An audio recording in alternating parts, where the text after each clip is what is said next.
The podcast is cool. This is Whacked Out Wrestling.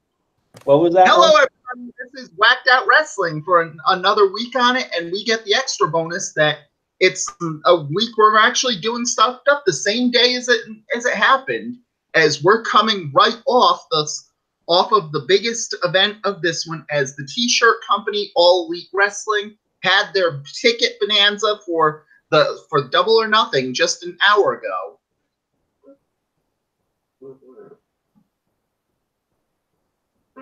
As always on this one, I am Thomas S.K. Green. With me, as always, is John Roche, our stats guy, and with us is Joey the Caveman this week.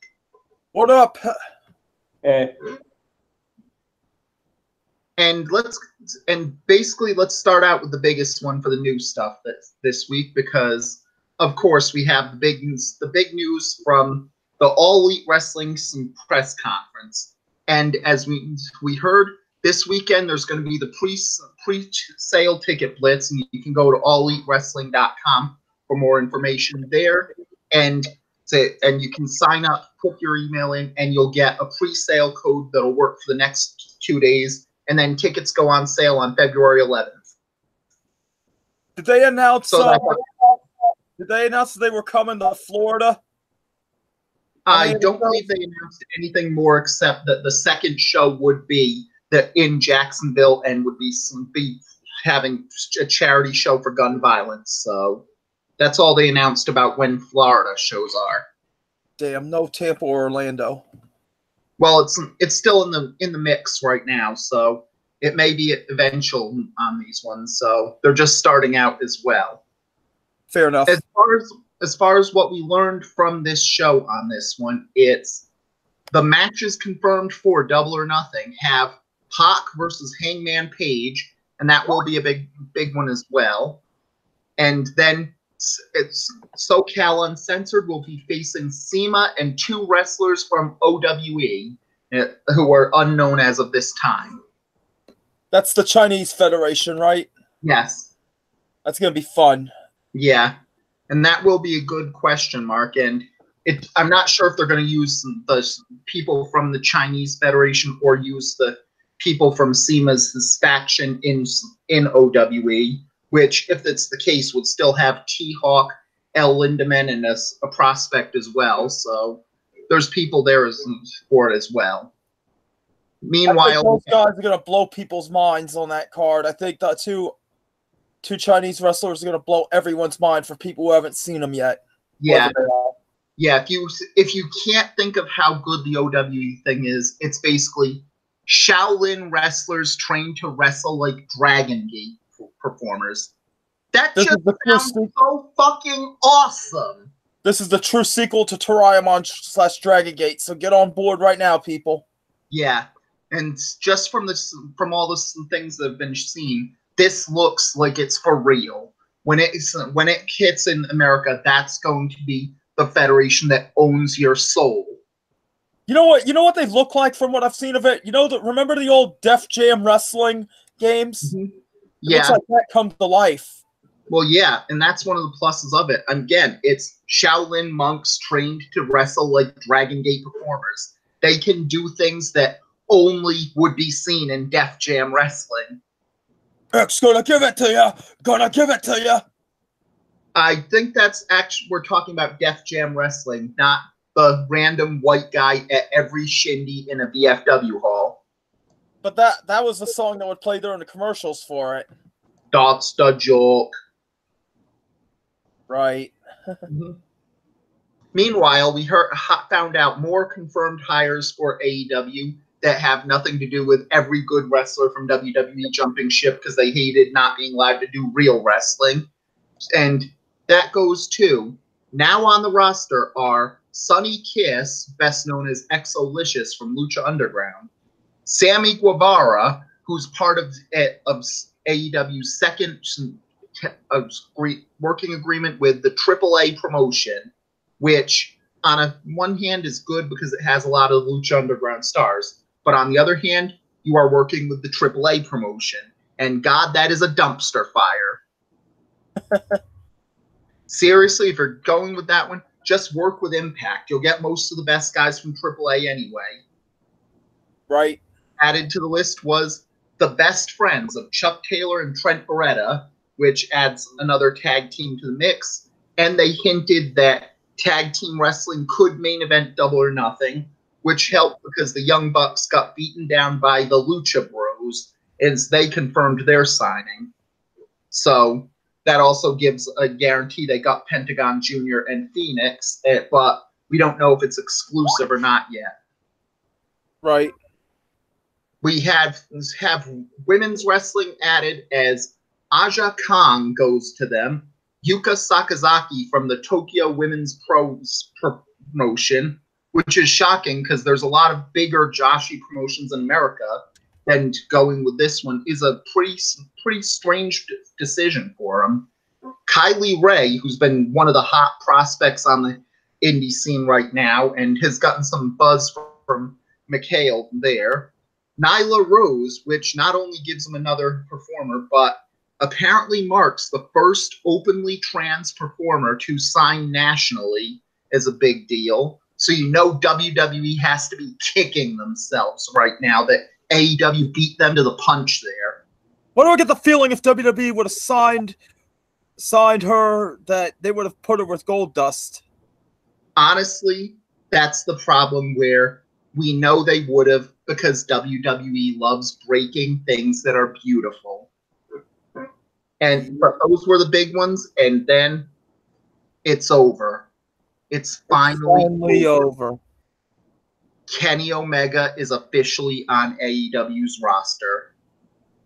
We knew this was going to happen. I mean, it just seemed logical, especially after he didn't show up at the Royal Rumble. I mean, I figured he was going to go to AEW. This is the great pickoff. But one question, where the hell is Kota Ibushi? Well, that's going to be weird because Ibushi is a freelancer. So technically, if he wants to sign with AEW, he could do that. So Omega has a role as executive vice president of AEW. So it's more than just that. And he is a full-time member, so they announced. Sorry. Oh, continue. They announced a partnership with AAA, and what about ROH? What about New Japan? There was rumors of those coming down the pipeline.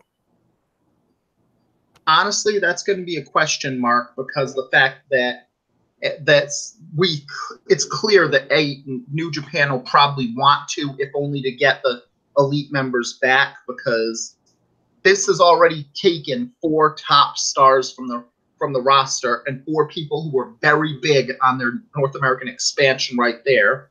But unfortunately, it seems like Ring of Honor and New Japan have such a loyalty there that New Japan would prefer to work with them.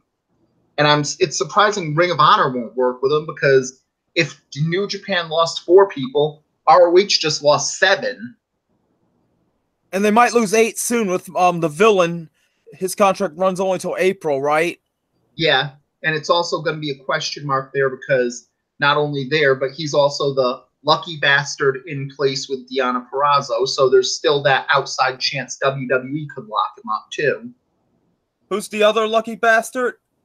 And it's with Marty Scurll in that case. So, I thought you said there was someone else. Yeah. So it is the question mark there. So it does seem like there's going to be more of a reason for Ring of Honor to work with AEW simply because Ring of Honor is getting destroyed by getting the top indie stars. That they can get New Japan stars, but as long as Bullet Club just lost their fizz badly, that's not going to be as big as a draw for them as possible. And suddenly, any good indie performer on the scene is, if they choose, they go to WWN because that can get you into WWE. Food for thought. 2 things. One, how do you see New Japan? How do you see New Japan's expansion continuing on without the Elite? And number 2, you talk about ROH losing out on indie guys. They just got PCO. Mm-hmm. Yeah, but that's also the question where PCO is going to be weird because he broke out this year, but he's also a 52-year-old man, and when he was in the WWE last time, he was really, really hated by the clique. So it's pretty clear that if Triple H is in charge of the NXT, he's probably not going to be that interested in doing business with PCO. And Ring of Honor doesn't have access to Walter, so yeah, which is a weakness because now you lose the PCO gets chopped till his chest turns black thing. Right. Who's his manager? Who's his manager in those YouTube videos? PCO's manager. I don't know off the top of my head, so I don't. Is he with them in ROH too, or not? I don't believe he is because I think that right now he's in a stable with Brody King and Marty Scurll. So, well, that's a shame because that manager dude that I seen on the PCO videos is cool as hell. Mm-hmm. Yeah. And that's also the weakness where a lot of times with managers, they don't usually follow their clients all around. So, right. I mean, I think in the territories sometimes they did, but back in the territory days, but now, yeah, they don't. Mm-hmm. Yeah. And usually that's just a strange thing on it where it's just part of how managing has basically become a woman's gig in pro wrestling where by and large, it's the women who get to follow their clients around, and we see that with AEW with Joey Janela having Penelope Ford there as well. You never answered the question about New Japan. Where do you think? How do you think they're going to be now with their expansion? Now they lost the Elite. I think it's going to be a big problem for them right now because of the fact that the Elite were what was big in New Japan. That was even the problem with New Japan where Los Ingobernables de Japón were the bigs act in New Japan itself, but they had to go with Bullet Club because Bullet Club was so popular in America. And now you look at the four guys who were the most popular in America. Now they got Switchblade Jay White as the leader of the Bullet Club. He's fixing to fight Hiroshi Tanahashi. Mm-hmm. We'll just have to see what happens. I think somehow, some way, the Elite are going to come back to New Japan, but they're not going to be as prominent as they were before. They'll probably be quote-unquote special guest stars. Yeah. That wouldn't surprise me. I'm sure there's a lot of money to be made in that sort of thing on both sides of the table. Yeah. And that's really going to be the question mark because even then, you know that New Japan would probably love to work with the All Elite Wrestling just to have access to the Elite again. And that would probably be something that every Japanese promotion would want, just so that we work with All Elite Wrestling. We get Kenny Omega, and we get a big deal for Japanese audiences. Right. On top of that, you can tell WWE's a little worried because they've been demanding people with AEW shirts take them off, even though a few have snuck in here and there. Yeah, but that's also seems like it's being overrated on this one, where at the same time, from all it seems like, it's the people in the front row seats right on camera who are being told to take their AEW shirts off. And there is some conspiracy theories that maybe the Khans bought those seats for them. So what? Maybe the Khan family bought the seats. Oh, okay. Oh, wow.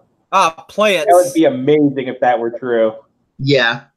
And it would be it happened before. Like, remember back in the day, they had the pro wrestling secrets revealed, and they were talking about plants. So, like, it hasn't happened before, and hasn't happened. Will happen again. Yeah, but of course they just need more stunt grannies to help that go through.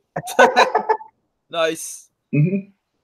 Hey, have you watched the Women's of Wrestling show on Access? What do you think of it? I have not managed to see it yet because I always forget to put it on my Sling TV.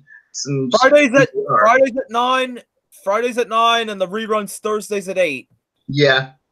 Well, it's usually it's just I forget to put it on my DVR. So that's all right. Just a reminder. Yeah. It's funny how Santina Garrett's the main ace right there, and she's a local girl from Ocala, about 50 or so miles from my neck of the woods. Yep, and it's one of those where it's natural because Santana Garrett's been one of the top people outside of the outside of the indie scene for a long time. So, and yet she's a jobber on Impact. Yet, you know, she's the champ. Kiera Hogan's respectable on Impact, and she's below her.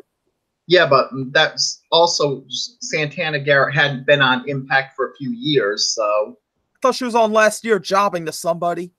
I would be surprised on that because I know she was Brittany when on Impact a few years ago. So Brittany, that was the that was Sam Shaw's crazy girlfriend after Christy Hemme, right? Yeah. And Sam Shaw got signed by WWE. I want to see him do his same gimmick they did on Impact in WWE. Just have him stalk somebody else. Honestly, it would be a question mark on this one. Stalk Bailey. Yeah, although given the fact that they changed Gunner's gimmick to make him Jackson Riker of the Forgotten Sons. If they changed the gimmick of someone like Gunner, they'd change the gimmick of a wrestle crappy thing like Sam Shaw. So I don't think Sam Shaw is wrestle crap. I mean, he came around during my brief hiatus, and I went back and watched his angle. I thought it was pretty good. Mm-hmm.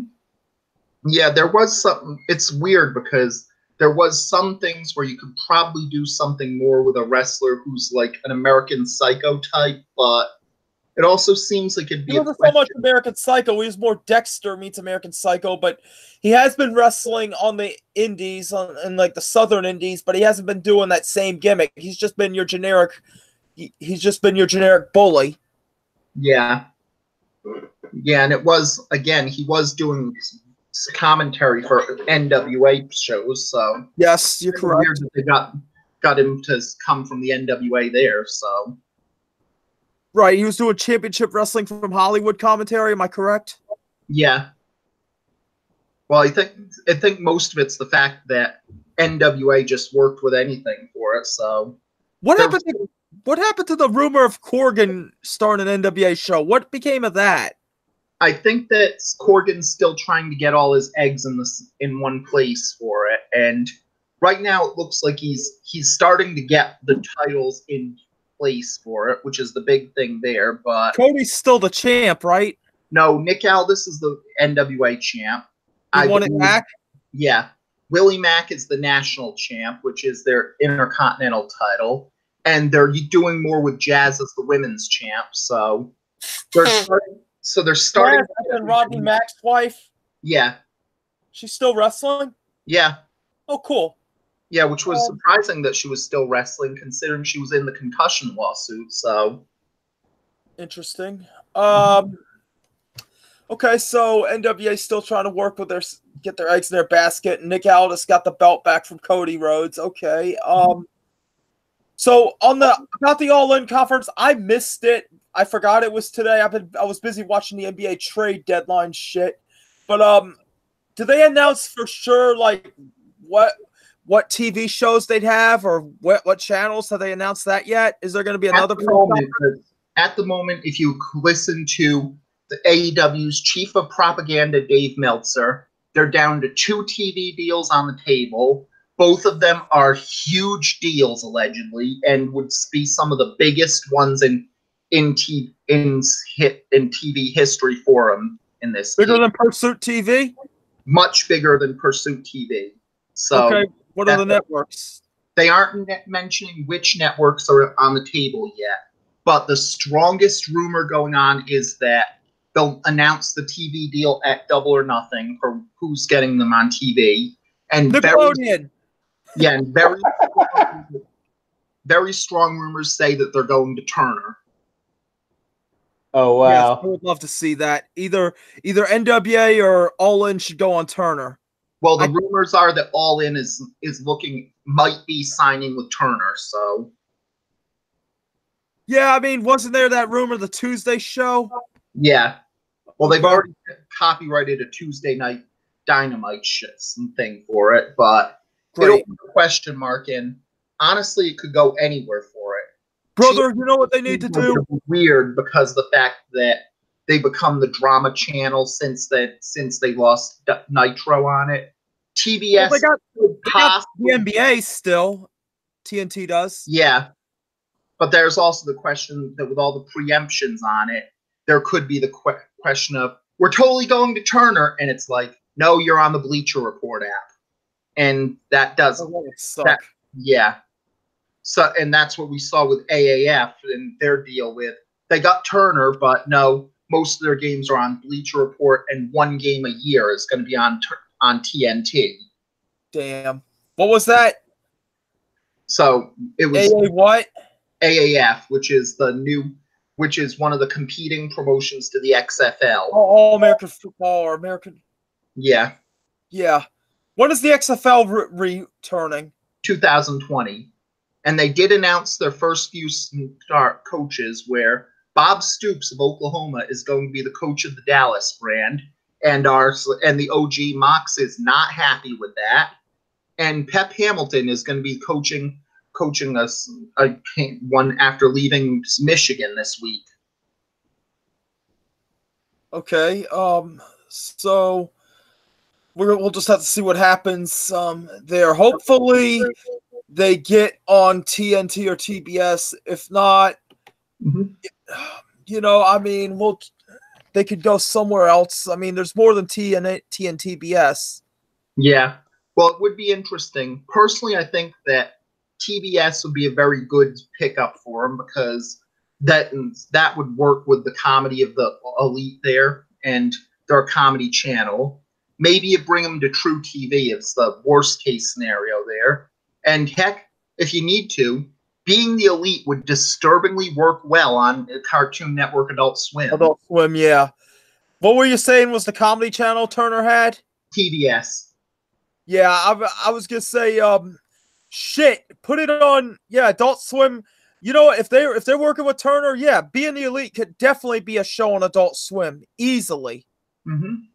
Yeah, and it would be pretty interesting for it, because people love Being the Elite. It has a bit more adult humor than you'd have in a regular promotion, so. Right. I could definitely see that. We'll have to just stay tuned. But is there a third conference going to happen soon?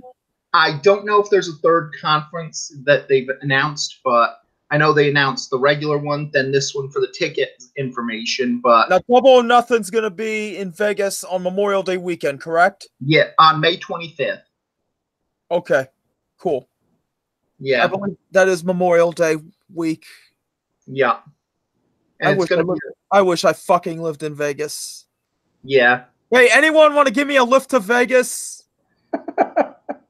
Anybody out there going to All In? Anyone from Florida want to give me a ride up there? The last time that someone, hey, can you give me a ride to Vegas? That's one of those lines that never ends well. Well, I mean, I'm not into gambling, so I mean, I don't give a fuck about that. One thing I will say is if I go to Nevada, The Wizard was filmed in northern Nevada. I forget what town it was. It was a small town, but it was filmed up there. That's the only problem you'll have with me if I go to Nevada. Because don't worry, we'll take you to California, to Joey. What? We'll take you to California, Joey. I've been to California Super Mario before. 3. Just win the Super Mario 3 championship, and you will get to California. No, I mean, Northern Nevada was where The Wizard was filmed. That's the only problem people would have. We'd have to stop there, and I want to see personally the filming scenes. Yeah. And for the record, I have been to California. I was in Venice Beach back in 2006. Held my own on the basketball courts. I will make a comeback one year. Did you leave the last memories of your sister at the dinosaur? I do not have a sister. I have all brothers. Then you had to leave it at the dinosaur. I'll have to go see the dinosaur. You're right. Yeah. But anyway, yeah, I mean, seriously, if anyone out there from Florida is going to the All-In shows, let's make it happen. Yep. And it always works on this one. What happens in Vegas stays in Vegas. Dude, I told you, I'm not into gambling. You won't have to worry about me gambling. And also, it's related. It's the logo. What happens in Bangkok will haunt your dreams forever. No! And this is where you use the sound effects for these ones, so.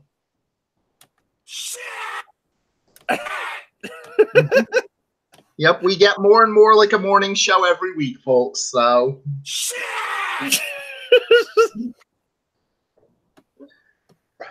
But that goes for this one, and since we have those ones, let's go to the first of the songs of the week because we are actually unlike the Super Bowl. So we have our first one for it.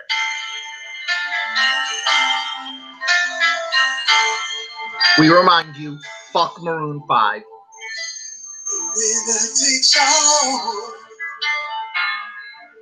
It's the thrill of one more kill, the last one to fall. We'll never sacrifice their will. Don't ever look back on the world closing in. Be on the attack with your wings on the wind. All the things will reveal. And it's sweet, sweet victory. It's ours for the taking. It's ours for the fight. And it's sweet, sweet victory. And the world is ours to fall. The winner takes all.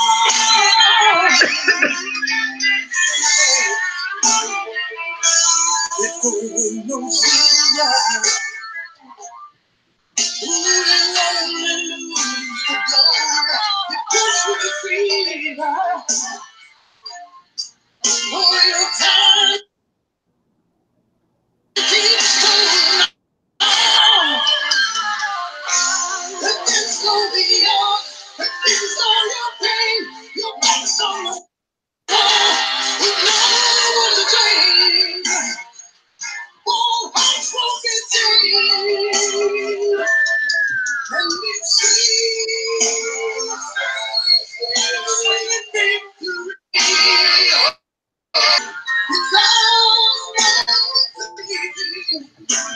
It's all for the fight. And it's sweet, victory. And the world turns to fall.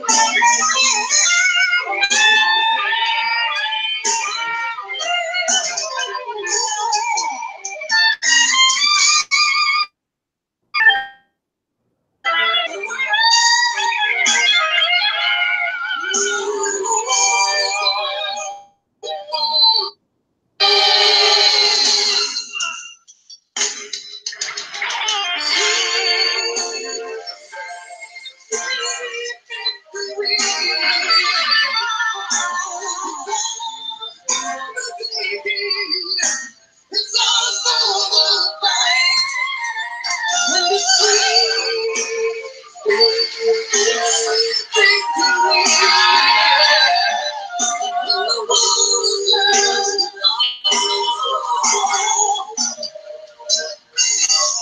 the winner takes all.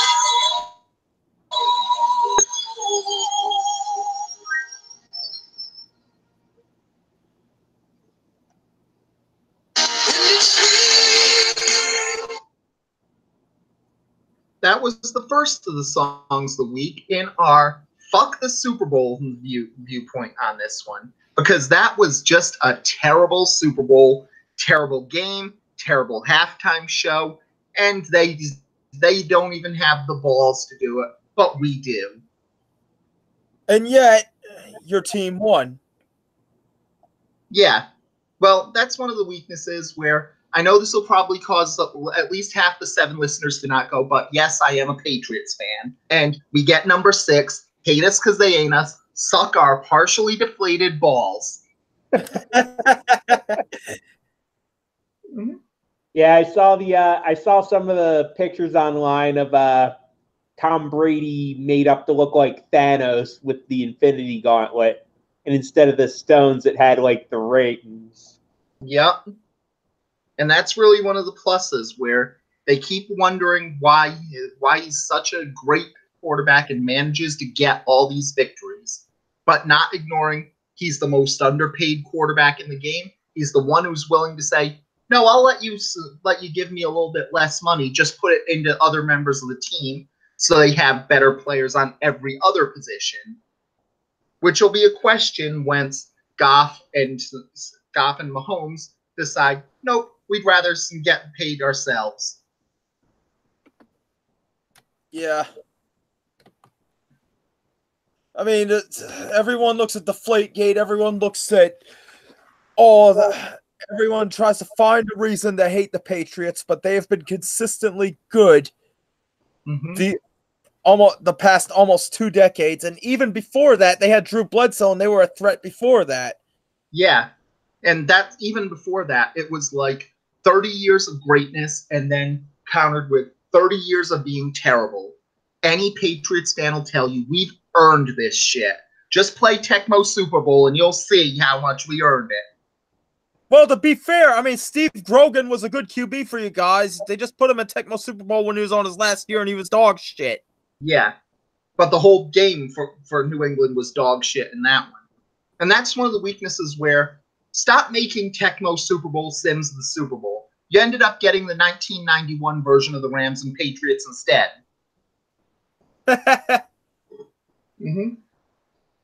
Yeah, that's sad but true. I mean, now that I think about it, but then again, I mean, in Tecmo Super Bowl, you'd have more potential to get some more points with the Rams because Jim Everett was a decent QB. You had Flipper Anderson at receiver. Cleveland Gary was low-key underrated as far as a running back.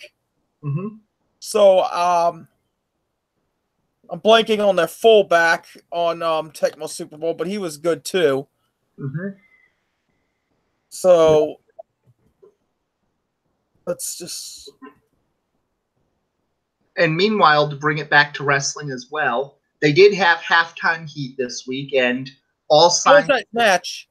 It was very, very... Kurt Warner, not to be confused with the QB. He was the fullback for the Rams and Tecmo Super Bowl. Yeah, but the match was very, very good. Instead of watching a crappy Maroon 5 concert, you could have seen a perfectly good Dragon Gate / PWG style 6-man tag. It was excellent. Nice. Yeah, and it had the bonus that you could tell they didn't let many people, except for a few trusted people on this show, into this performance center to watch it, but that made it even better where you could see all the NXT and performance center students watching the match and being excited to see it, and that almost made it seem cooler in a way. Nice. Florida Championship Wrestling shows where most of the people in the crowd would just be a few fans and mostly other people training. Yeah, I went to one of those FCW tapings, the one where Danielson debuted, and yeah, it was pretty much like that. I even seen Roderick Strong in the crowd at that time. Yeah, and that was pretty interesting before he could both fight for his family or fight for the Undisputed Era, so... Yeah, he was trying to get with them back then. He was still had a few more years in the Indies to go, or he probably was there to congratulate Danielson and making it. I don't know. Yeah, it was a very interesting pick there as well, so it did help on it, and it's definitely worth the view. And they said they may do more halftime heats in the future, which would be cool, and actually interesting if they do that as halftime shows for the $1 Million Game. I mean, can't be worse than Maroon 5, so... Was Maroon 5 that bad? This is the problem for everyone of the 2000s generation. We spent so much time making fun of Nickelback and not enough time making fun of Maroon 5. No, I didn't see the halftime show. That's what I'm asking you. Yeah. And this is basically what you get as a result. a halftime show full of the songs that are directly to workday light rock stations. You know what? They should have had ICP do the halftime show, and better idea. ICP and Twisted finally reunite for the Super Bowl halftime show. Honestly, that would have been better than this. Up With People are off the hook for this, so. Shit, ICP doing the Super Bowl would be awesome. Yes. Hell, at least move the Super Bowl to Gathering of the Juggalos, and it would be interesting there. Boy, that would be. But the Gathering of the Juggalos is in summer or August, so how are you going to work that out, Tommy? Juggalos would be willing to camp during the winter, right? Yeah. So just Hey, you think Courtney Rush is a Juggalo? I would not know about that one, so. She's a big hockey fan, seems to have a zombie fetish. Mm-hmm. Demon fetish. Yeah, you can never question the Juggalo status of most performers. Why do I get the weird feeling Allie's probably fucked both of them? Gillette, the best that men can be. What? Why? Yeah, that's going to be a question mark there. Why did I get Gillette? Let's move on, shall we? Yeah. Why did I get Gillette? Seriously. We don't usually try to speculate on the romantic lives of performers. I was joking. If I gave you $5, would you buy a sense of humor? Yes, yes. Well, that's why we didn't match up for him, so. But yes, going on to Raw this week, we had the start of it, and sorry, Allie, it was just a joke. Yeah, and that one goes to the beginning where we have Stephanie McMahon show up to get heat off of Becky Lynch for it to start the show as well, and we have Becky Lynch challenge Rousey, and Becky shows up with a limp, and we have a clip from the showdown. Stephanie asks about her knee, and Becky says she'll fight anyone, and the doctors won't look at her. And Stephanie says, no, you won't compete without an examination. But Becky's not happy with that, so she buries Stephanie, which gets some pure, yes, Queen slays from every Becky fan out there. And then it basically has Becky suspended until further notice, until she's evaluated for WrestleMania. Which doesn't seem to matter, but at least gets her out of the picture for Elimination Chamber, and probably handles why Charlotte will be in the match. So that's a legit injury. This is not a work where she's going to make it back. No, it's clearly a work.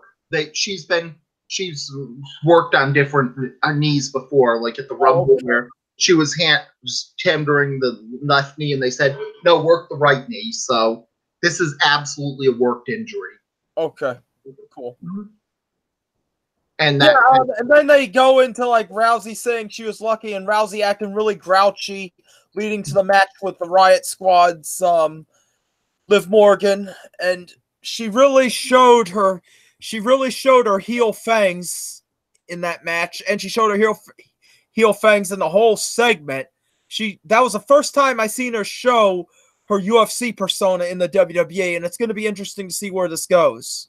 Yeah, and that's going to be a good positive there, because on the one hand, Rousey's shown that she's willing to be a heel, but the big weakness is that it seems like Rousey doesn't like being booed. And that's going to be a problem on this one, because Rousey's always seemed like she just wants everyone to like her, and you can't do that if you're a bad guy, so. Yeah, that's true. Mm-hmm. Meanwhile, it does have the extra benefit where it pretty much sets that it's going to be Ruby Riott versus Ronda Rousey for the title at Elimination Chamber, so that works there. Ruby Riott's going to get her arm broke. What? She's going to get that arm broke, Ruby Riott. Yeah. A shame on this one, because on the one hand, you have Morgan, Logan, and Riott having a good match, and you get something with the tag title Elimination Chamber match, but it's just a bad move. I mean, according to some people, Ronda Rousey is much worse for the casual fans than the Riot Squad would be, which goes on my award for stupidest thing I've heard of the week. Their stupidest thing I heard of the week. They're Rousey's worse on casual fans. Rousey will not get casual fans interested in the show. The Riot Squad would. How? That's just one of those stupid things on it where the Riot Squad are good. They're very good. I like the Riot Squad. They've grown on me over the last year, but that's not something that's going to get casual fans into the show. Yeah, that's so true. I mean, you mean to tell me that casual fans are more into the Riot Squad? Yeah. Than fucking Ronda Rousey. Yeah, that is you just. Need to tell me that. Yeah, that is one of the weaknesses. Well, as they say. Well, that's what I say to that. Yes, because honestly, that's one of the weaknesses with Smarks fans.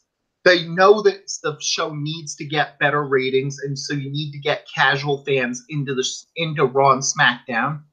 But they're so far up their own asses that they truly believe that who they want is going to be what the casual fans want. And a lot of times that's just not the case.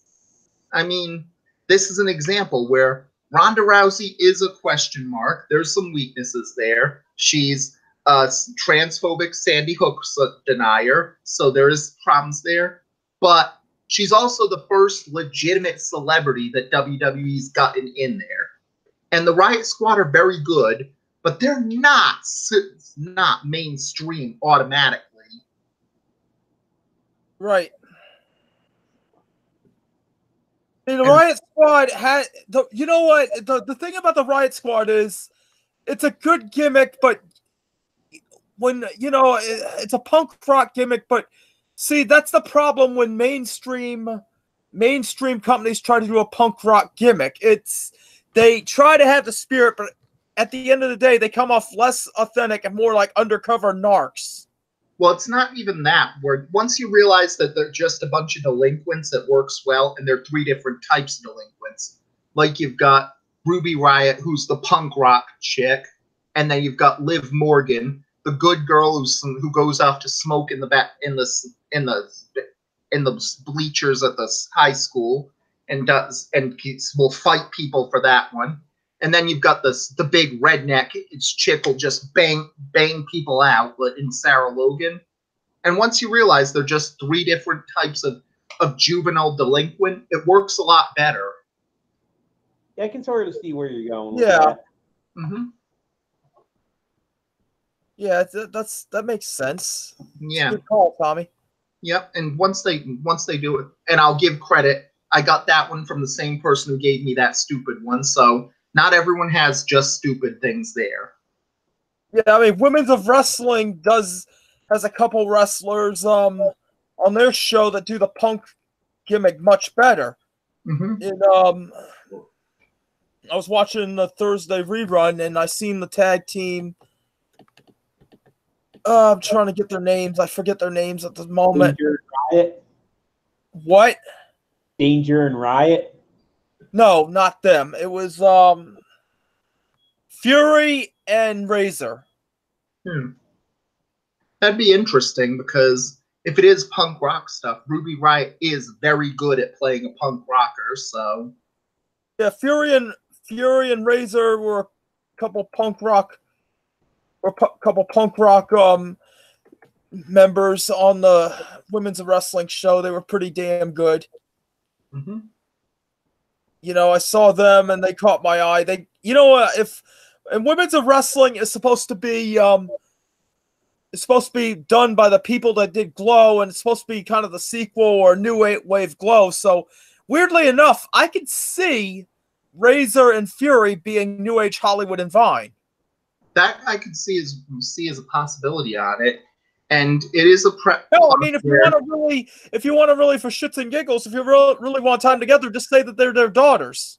Yeah, and it's would work on this one because Women of Wrestling does help, and if I can actually get to put it on my DVR, we could cover it because it is a problem that we have to fight with them for the WOW wrestling. We had it first thing on it, which is just our problem to know the pain of our sister company, the National Association of Marlon Brando Lookalikes. Oh, jeez. Yeah. That group. Yeah. Which ties into Bayley and Sasha Banks prepping for the women's tag titles. And I want to say something about them. You know what? It struck me, this week on Raw, when I saw them and how they were acting, it hit me. They're basically the beauty pair, or not the beauty, the beauty pair, or they're basically the beauty pair come to life. It would be, you mean Dirty Pair? Dirty Pair, I'm sorry. Yeah, I'm sorry. Well, it's kind of moot because the Dirty Pair were based on the Beauty Pair in the 80s. And Sasha Banks and Bayley have definitely watched some Joshi in their past, so. Yeah, they remind me of the Dirty Pair, just how they're acting. And I mean, it's like, that's a nice touch. And Sasha Bayley's a big anime fan, so obviously she had to have picked up on that, or it's a very, very eerie coincidence. Well, I think it's definitely between the fact that Sasha and Bayley are anime fans, the fact that they clearly are students of Joshi as well from a lot of their moves. I think it's very likely there. So they probably were influenced by both the Dirty Pair and the Beauty Pair. So. Oh, okay, so Bayley's an anime fan too. I'm not 100% sure on that one, but even if she's definitely watched some Joshi in her past, so. Absolutely. Mm-hmm.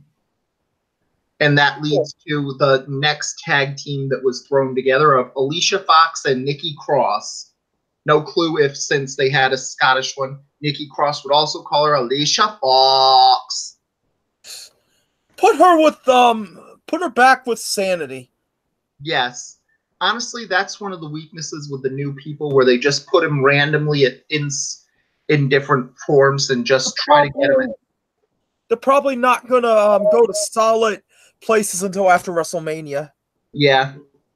Well, I think at WrestleMania, you're probably going to get more because it just goes to the expansion team viewpoint where the NXT can probably say, okay, we'll let you have these people, but we need these people until after WrestleMania.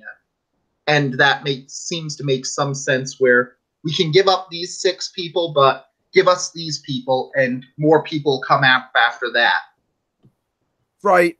And with the same one, we've had the same viewpoint in a 4-way match for winners get a title shot of The Revival, Lucha House Party, the B-Team, and coming up next on stage, put your hands together for Otis and Tucker. Ah, geez. Now they're probably gonna come after you soon. All bullshit aside, Heavy Machinery looks like a badass tag team. Well, yes, and that's one of the problems where they are a good tag team, but if you're doing it, there's just too many problems with them getting the stripper viewpoint there this week as they announced that they lost their names. I mean, first off, if you're gonna take away Otis Dozovic's name, use Dozer or Dozovic for those things. That at least works for something. And that's before you get the unsavory viewpoint. Oh, shit. WWE totally fired a man just so they could give the one-name bullshit to this guy. Who'd they fire? Back in December, during the Nick Miller release on this one, they fired NXT UK jobber Tucker from the company. Okay. So, what are you saying? We're going to put him on the main roster. Say that again? So, basically, when Nick Miller was released in December, they also released NXT UK jobber Tucker, and now Tucker loses his last name. Somebody in corporate had to have said, okay, fire this NXT UK guy. so that we can make him just Tucker. Would they get away? Would they get away with changing his name to Fucker for UK? I don't think so. Okay, instead of adding the F, how about PHUCKER? Oh, I still don't think they'd be able to pull that off.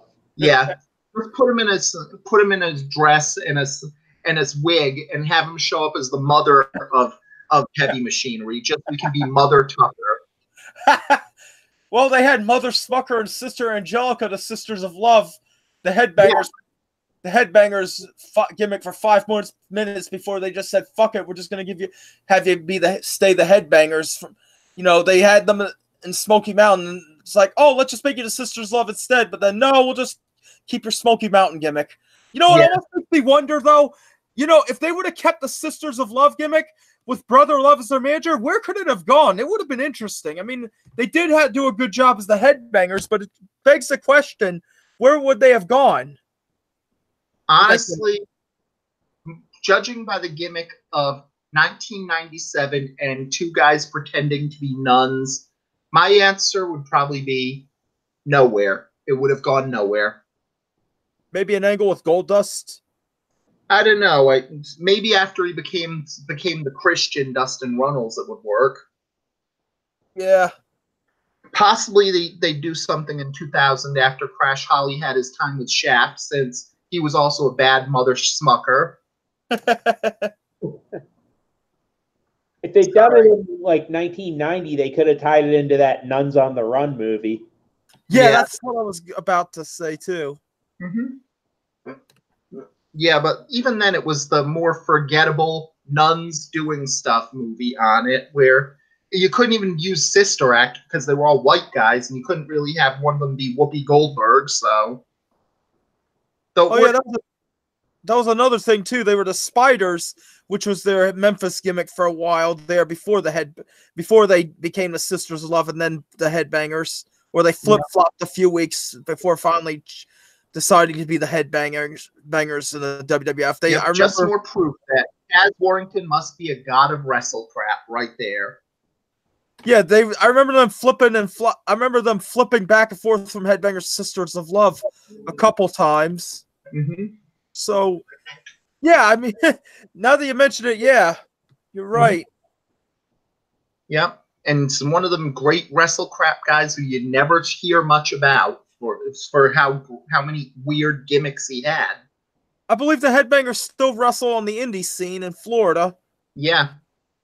Heck, a couple years ago, they did a couple shows for Smackdown in the tournament. Yeah, I know, and I was wondering why that they didn't just sign them. They were pretty damn good. Yeah, between them and the Spirit Squad, they've actually had some good stuff there. Yeah, absolutely. Wait, they brought back the Spirit Squad, or? Yeah, they did in 2016 as part of an angle between Miz and Dolph Ziggler. So, okay. Yeah, that makes sense. They were good enough that they did a couple more things, and now Kenny and Mikey actually do team together on the indie scene together as well. And the other two are like out of the business. Yeah. Johnny Jeter apparently is happy with his day job in San Diego, and Mitch found religion and moved to Israel. Not kidding there. Cool. Yep. So during the four-way match, you had some more basics for this one. They do most of the stuff there, have some good four-way work, and the Revival get the victory. And it was pretty good. Heavy Machinery gets some shine on it, but it also is kind of weird that the Revival are clearly getting this push to keep them happy and not want to go to AEW. But they're probably going to go anyway. Yeah. But it's been 3 months now since the new era started on this one. And do you care any more about the Revival today than you did on November 1st? And that's really a problem because they've been getting wins. They've been treated as an important part of the show, but it doesn't seem like they mean more than they did before. Right. And that seems to be the problem, where it's been enough time to just say WWE didn't act nice when they changed to the new era. They just put on a nice sweater. And they don't seem to get that. Yes, it's important to start with pushing the people the hardcore fans like, but it's just a start. You can't just go from there and just say, okay, we're going to give the same broken TV show we had all along, but this time we're going to have smart darlings benefiting from it by getting wins. It doesn't work that way. You have to be able to fix those problems that the show has in its whole infrastructure before you can actually push the people the fans like. Right. And that ties to more tag team things with Kurt Hawkins and Zack Ryder comparing how much of losers they were on this one. Hawkins saying all their times they lose for it.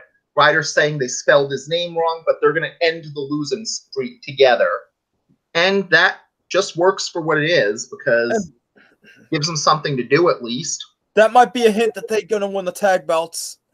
That would be interesting because if they had a payoff to Hawkins's big losing streak by winning a title, that would be awesome. Oh, absolutely, yeah. Yeah.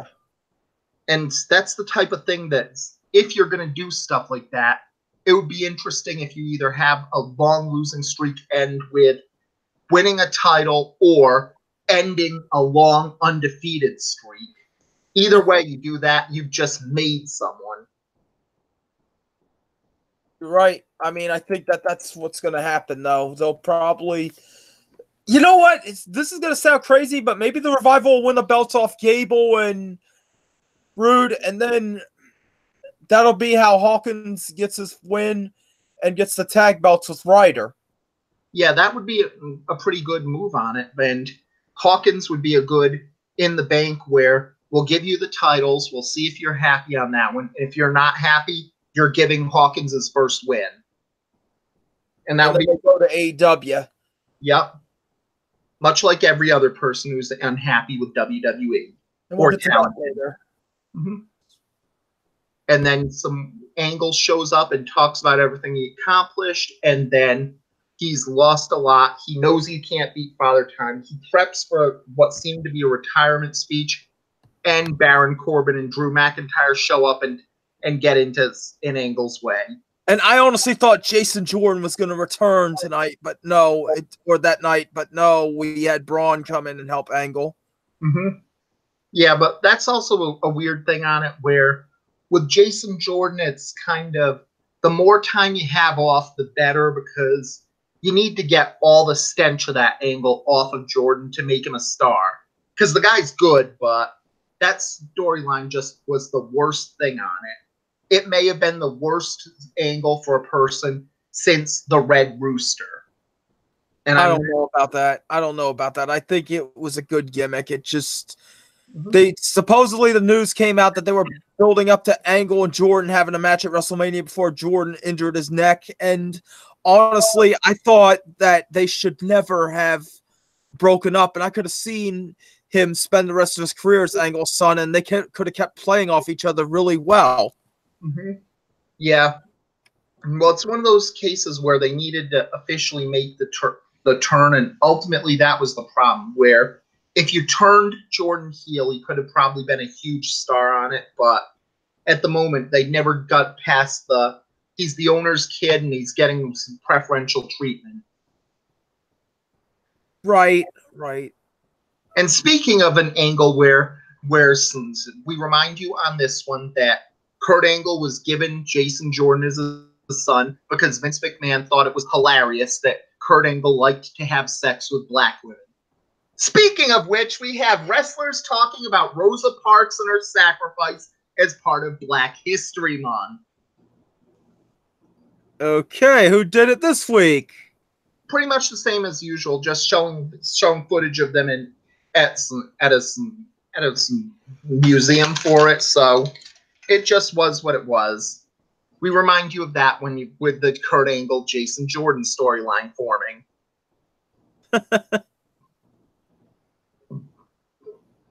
And then this was another weird one where Sasha Banks was still injured and still has some arm problems. They think she could be better for this chamber match, but this was basically a 2-on-1 match with Cross and Fox versus Bayley, which was actually probably good because it made Bayley look good for the first time in a long while. So, Right. So that was a pretty good benefit there, and they did everything right, even though it wasn't good there. Alicia Fox took the pin, so Nikki Cross got protected. Bayley's looked good and looked like she was in Sasha's league, and that's all you really want from this. Yeah, I'm hoping they get the belts. I think it's either going to be them or the Iconics that get the belts. Yeah, and that's going to be very interesting on it because the first champion is going to determine the soul of the women's tag division. And for the record, I think Sasha and Bayley should never break up. I think just, they had their fight and then they, became friends again. Just never split them up, please. Yeah. And honestly, that's the problem because they're a very good team and they're learning to be a good team. They're great as friends on it. It just seems like the problem that people are trying to make them a feud because of their match in Brooklyn and how great their feud in NXT was, when it wasn't that great a feud, people. It was 2 very good matches in NXT, and one of them was pretty much only a feud for a few weeks and only a feud because the women's revolution started and they knew, nope, Charlotte's gone, Becky's gone, Sasha's gone, Bayley finally has to win the big one.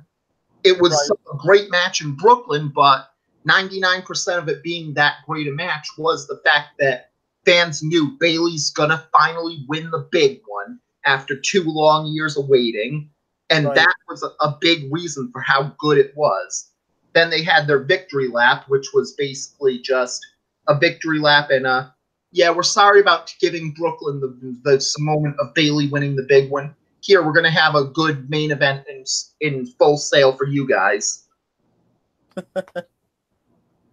So it wasn't like we're talking about the greatest feud of all time here.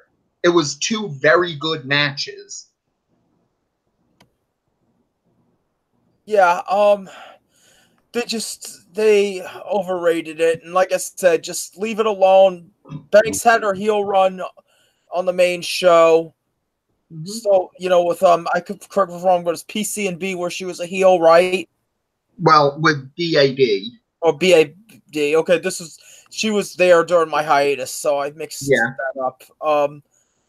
And she's clearly better as a face, and Bayley and her are clearly better as a face tag team, so just leave well enough alone. But this is the WWE, so with that said, they're probably going to feud within a couple months. Yeah, and it's not actually worse on this one because of the fact that if they did have the feud, the fact they work as a good tag team is because of that feud in the past.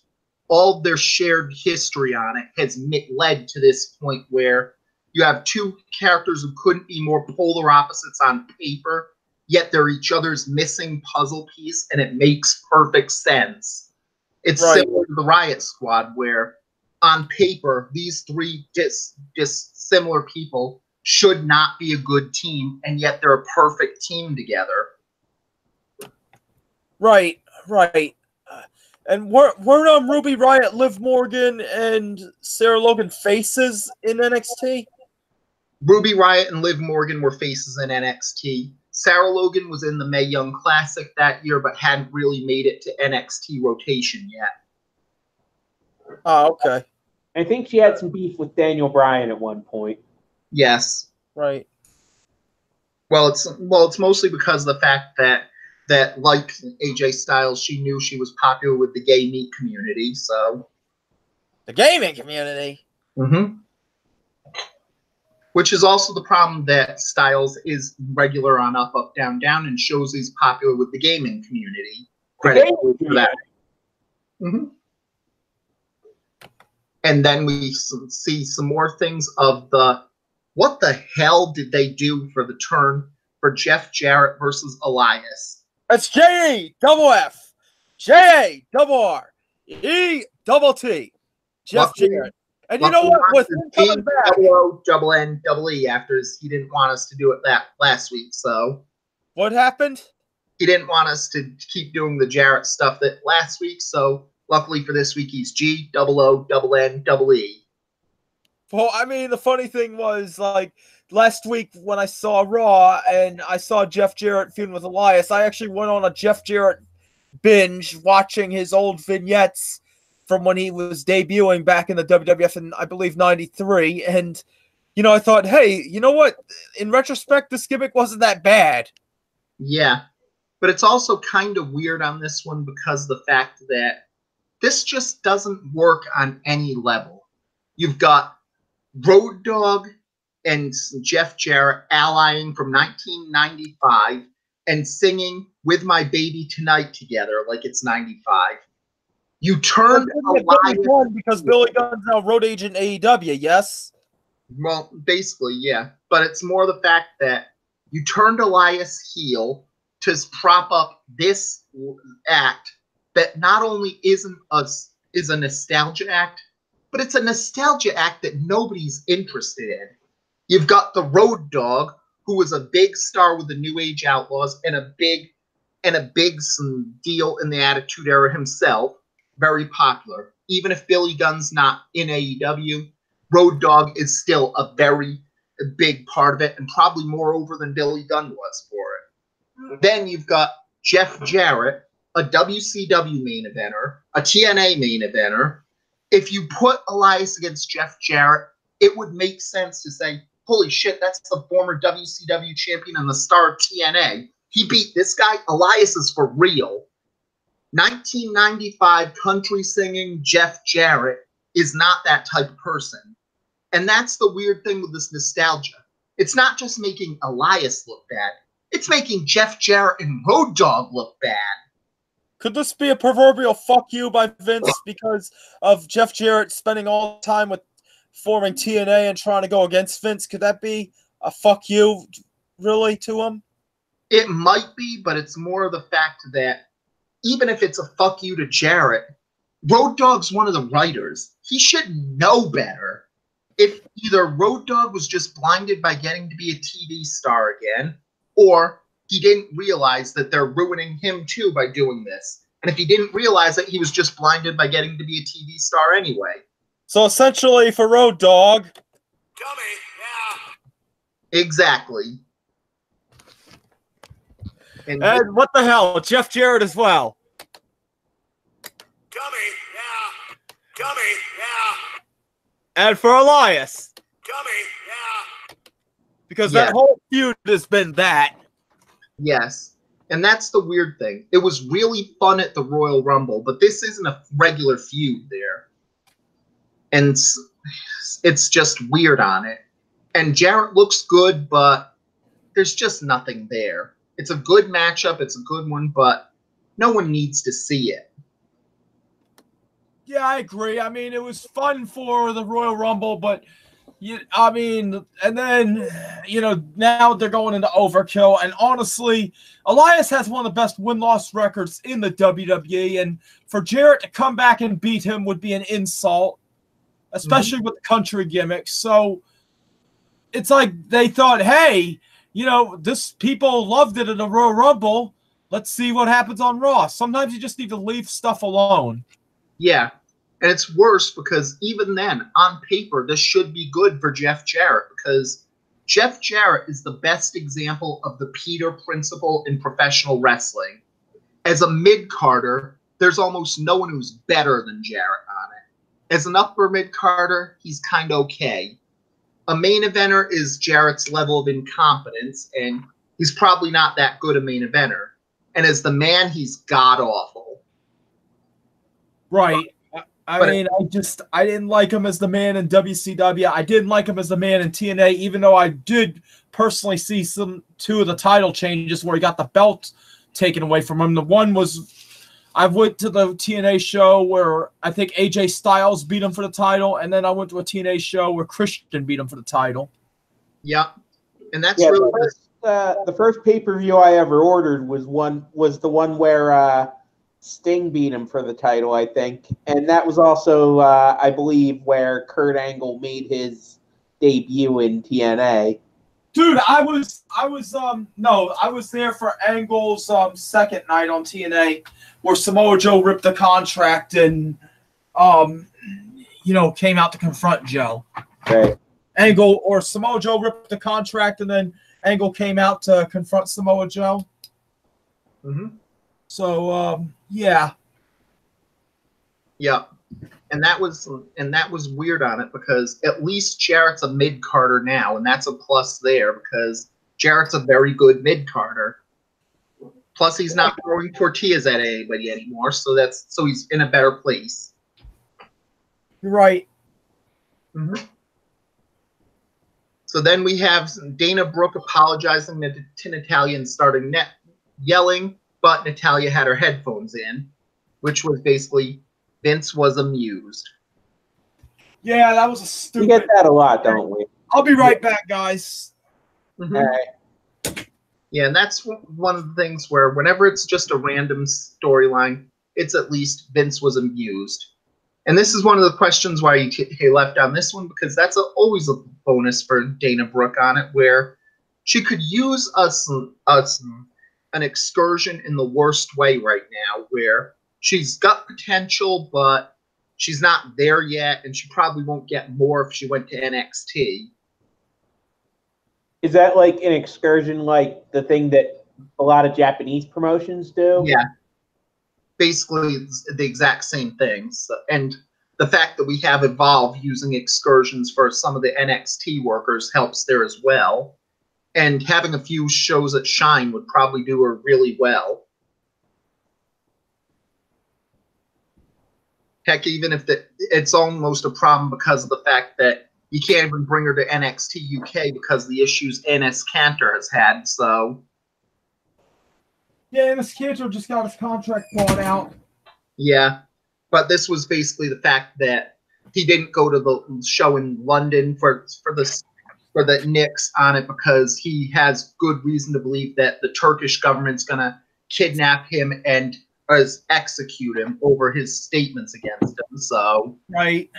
And that would be a problem bringing Dana Brooke to NXT UK because Brooke is Cantor's girlfriend. So if they go after Cantor, they go after her to get to Cantor. Right. Which actually does add to a benefit if Cantor got bought out because there's a chance even WWE might be able to get in on that. I wonder if Toronto will pick them up. It would be viable since they have 10 players right now. So they have 10 or 11 players. I looked at the roster, and they might even have 12 as well. But they got anywhere from like 5 to 3 roster spots open. They just traded for Mark Gasol, which I think was a great pickup. And Enes Kanter.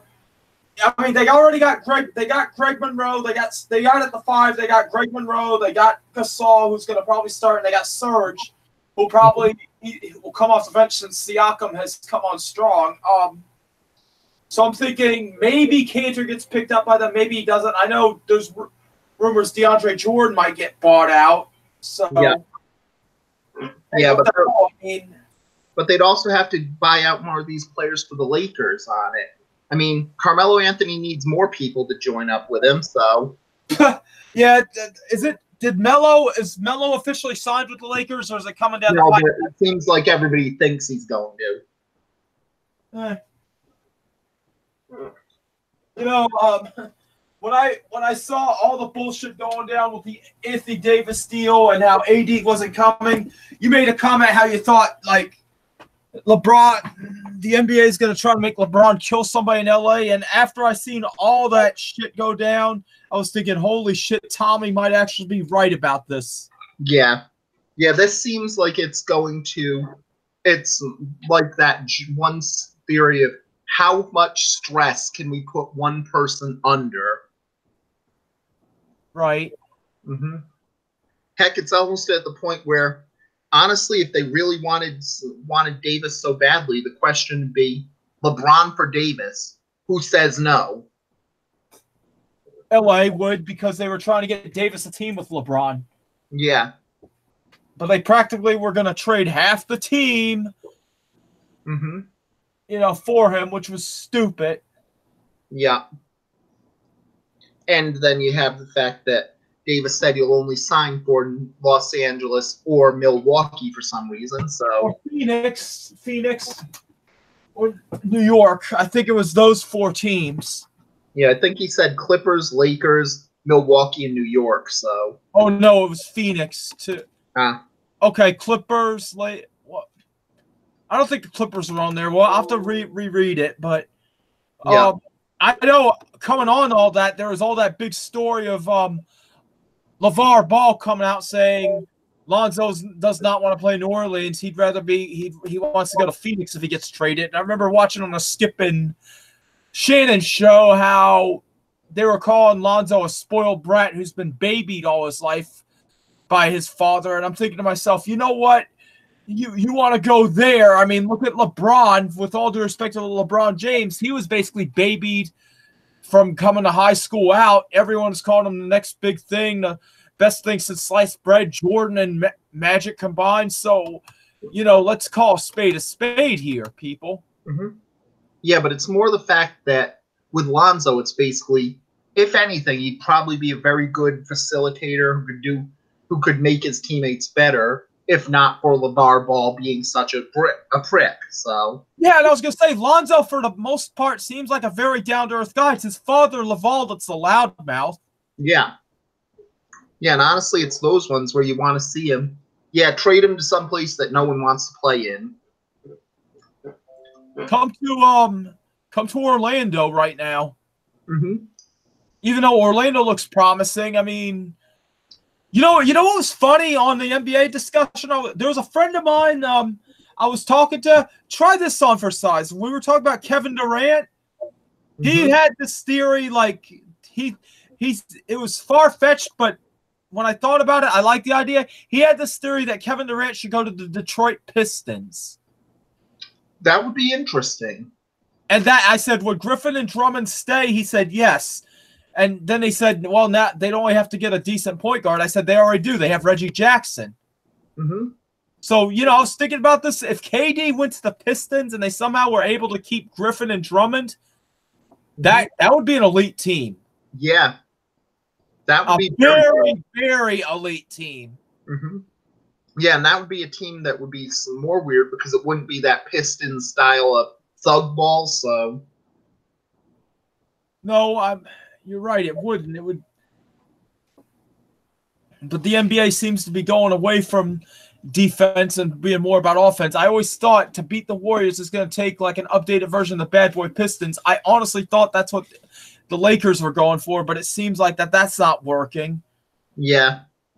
And that's really the thing because with most of the foul-heavy stuff, you don't go for it. So, and really, as big of a Kawhi Leonard fan as I am, and as much as I've become fond of the Raptors, as much as I've actually had a soft spot in my heart for the Raptors ever since they came into the league in the 90s. I have a soft spot for the city of Toronto. I want to actually go visit there someday, Toronto, Canada. I have some interesting reasons why. I'll talk about that sometime down the road, but another story for another time. Anyway, as much as I love Toronto, I just think Milwaukee's going to come out of the East. After seeing the matchup between them and Toronto, it was either this week or last where they played. I thought, you know what, Milwaukee is going to win the East. Yeah. I don't think Boston's going to do it. I don't think Toronto has – it's either Toronto or Milwaukee's going to come out of the East. Philly looks interesting, but I just don't – I am not bought on Tobias Harris going there and adding to what they have. We'll have to see. But I'm still seeing Milwaukee and Toronto as the two teams. One of them is going to come out of the East. I'm leaning toward Milwaukee. I hate to say that because I really want to see Kawhi bring a title to Canada. Yeah. And it's the only weakness on that one is the fact that even if you have a good team in Milwaukee, there's always the chance that the NBA says, nope, Milwaukee's too small market. Give us a big market in the final. And yet San Antonio, and look at the Spurs. May I point to San Antonio the last 20 years? Yes. And that's a good point as well. So may I point to Oklahoma City the last 7-8 years?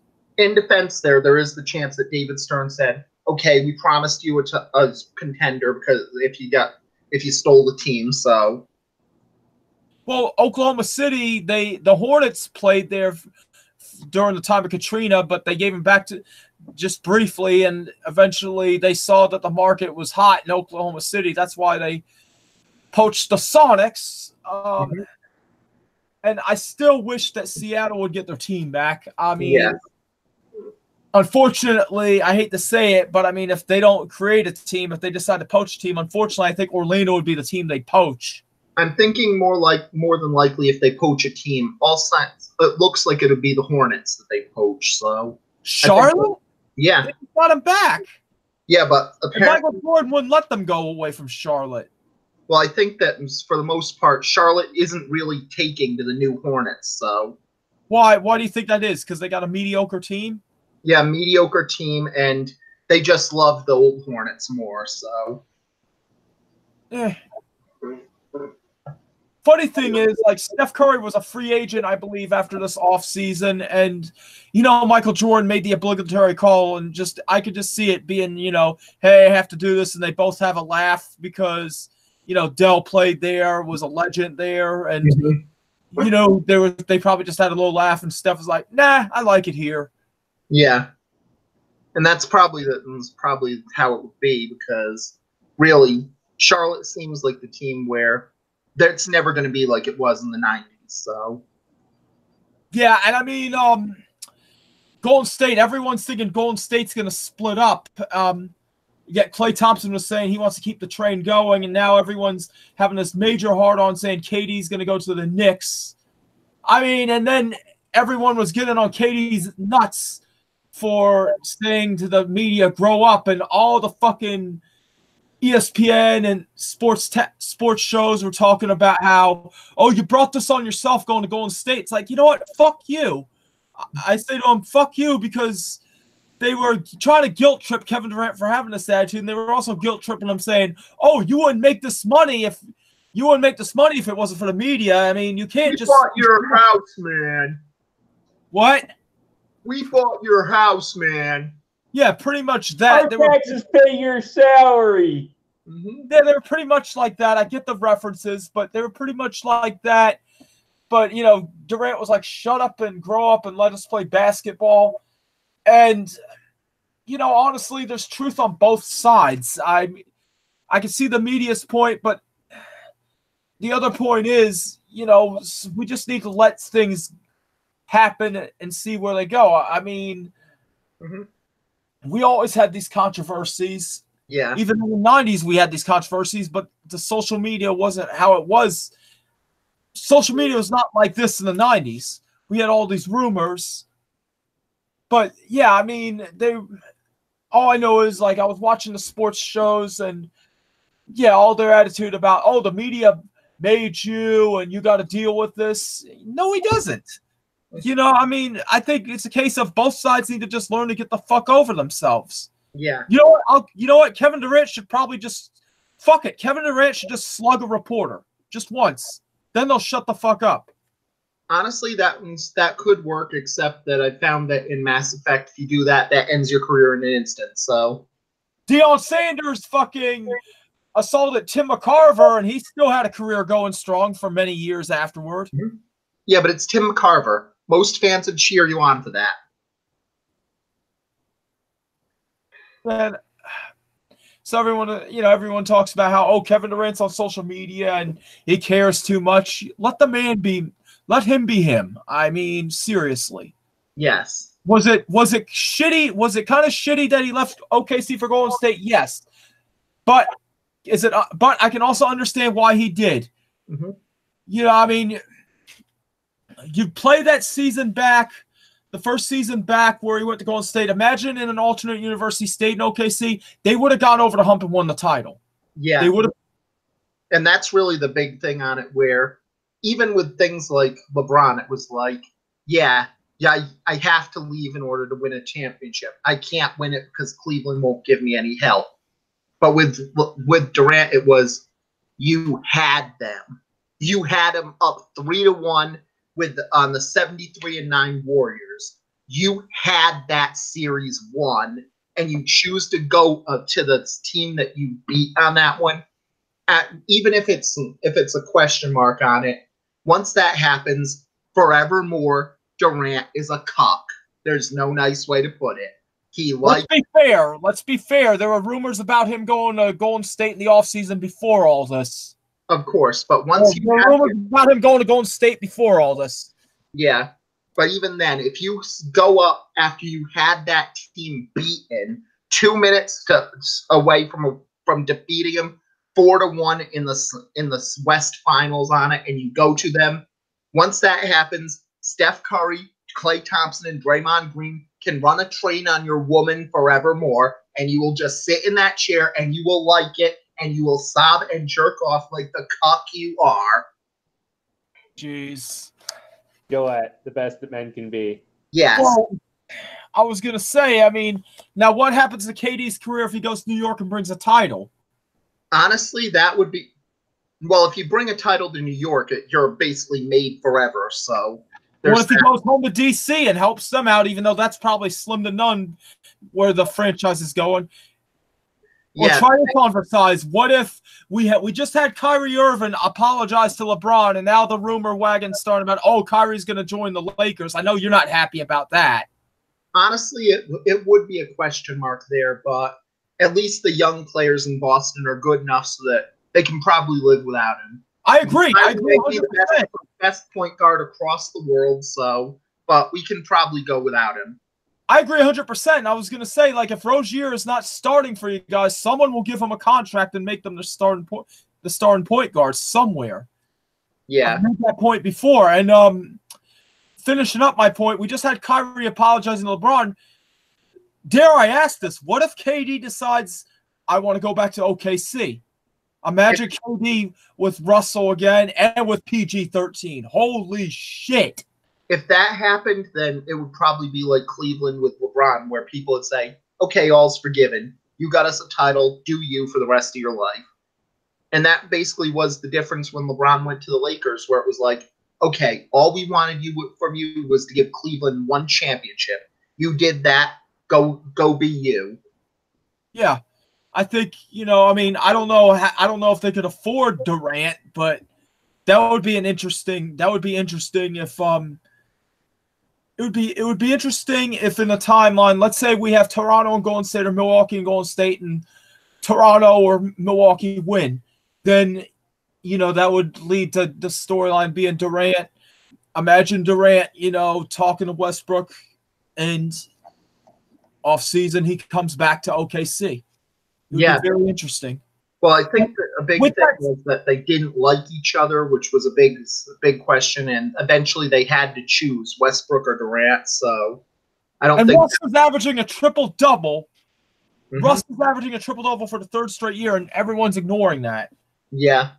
And to sort of go on to the Golden State topic, AD did not get sent to the Lakers, and everyone talks about AD wants to play for LA. AD wants to play for LA. The big rumor that's been going on for the past couple of years is Klay and Draymond for AD. Mm-hmm. Could that get revisited in the offseason, yes or no? I don't think so on it, simply because I think that Golden State knows enough to know that they don't want to risk a good thing there, and most of Golden State's about chemistry. You lose Klay and Draymond for one move, you're basically just derailing that team. Now here's a question for you. If the Golden State Warriors lose KD, I'm not just talking about if they lose him in the offseason, but let's say something weird happens and KD gets an injury and he's out for the season. Has the league overall advanced to the point where a Golden State Warrior team without KD can be beaten? Honestly, it depends on what Boogie has left in him. So you're right. It depends on what Boogie has left in him, and that's another thing. Boogie only signed for 1 year, right? Yeah. Now where does he go? That was also the case of he was doing it if he has something left to try and earn his max deal. So do you think Boogie will re-sign with Golden State? I don't know. I would laugh if he went. I would laugh if he re-signed with Sacramento after all this time. I would just laugh. Although Sacramento looks like a promising team. Yeah, they look like a team on the rise, and getting Barnes was probably a good deal there. So say that again. Getting Barnes was a good deal there. Yeah, and LeBron had a comment about that where he was bitching at the league about Dallas traded him while he was playing the game. Honestly, they got to look at something there because that was kind of shady. They need to make a rule where it's like either before the game or after the game you could trade a player. During the game, no. I don't think it's a problem because it happens all the time in baseball during the deadline where players find out before the game's on them. And with what happens if a player just straight up refuses to go to the trade? Like, no, fuck you. I'm not doing this. Sometimes it happens, but unless they have a no trade clause in their contract, or in baseball are a 10-5 player, they can't refuse. So I'm not talking about a no trade clause. I'm talking about if someone was like, no, just fuck you. I don't care. I'm not doing this. I think a couple times players have tried to, but usually it's very rare. So okay. But since they even have players who get traded to the other team and in between the game while it happens on it, once there's a case if the team happens to be making a trade and they just say, okay, goes through on it, just once during a game, I'd love to see that happen. And the player hears about it and just says, okay, then goes through, super kicks one of their teammates on it, then rips their shirt off and runs to the other dugout like they were Shawn Michaels in '92. Well, we could have potentially had that with Iman Shumpert getting traded from the Kingston Rockets and they were playing each other. Yeah, that would be interesting. And that's the thing. There needs to be more heel turns in sports for it.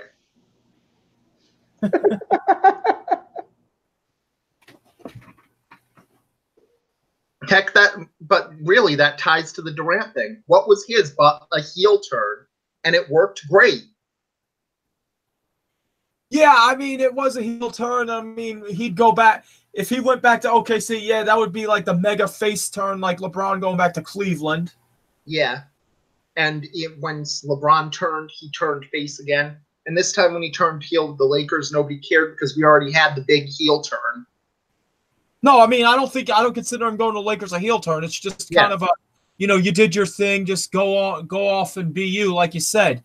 I don't think it was a heel turn at all. It was just kind of like, you know what that was? That's like Cena, how Cena comes back occasionally for guest spots. That's what that was. That I could agree. So yeah, well, one thing you got to remember with these heel turns in the NBA, like it's not really obvious that they're going to work because of one very important thing. Basketballs don't hold grudges. Of course. And boards don't hit back. Yep. Anyway, it's funny how when all this talk about AD, his agent came out and said he's not going to sign with the Pelicans. It was funny how Barkley on TNT came out and said the fix is in. If you believe in conspiracy theories, and if you subscribe to Brian Toy, who's famous for the book The Fix Is In, one has to wonder if they were planning on doing the trade, but Barkley coming out going the fix is in. One has to wonder if because of Barkley coming out saying that, that's why we didn't get AD going to Boston or LA. I'm sorry. Well, I think that was also the fact that this goes into the fact where it seems pretty likely that there was tampering involved to get AD to the Lakers. So yeah, there was rumors about like LeBron meeting up with them and having dinner with them. Yeah, and that ties into wrestling even because this week we've had stuff where there was questions of tampering for the AEW's case where you have questions if the Usos will re-sign on it and if they'll go to AEW. Questions of tampering with Randy Orton saying that if AEW made an offer to me, I would entertain the offer. And that's weird because he didn't say I would go to AEW. He just said I would entertain the offer if they did make an offer to me. Is Randy Orton's contract running out? Apparently it's running out next year, which would give the tampering question on it. But then there's also problems with people on this one going too far, like the incredibly idiotic, don't deserve to be called a journalist saying that Mickie James is totally jumping to AEW, you guys. I saw her hugging the Young Bucks, which is, are you that autistic that you can't understand possibly hugging your friends hello or something like that if you see them? That's not a sign you're going to AEW. You're right. I mean, if Randy Orton, okay, let's play along with, let's play around with this, okay?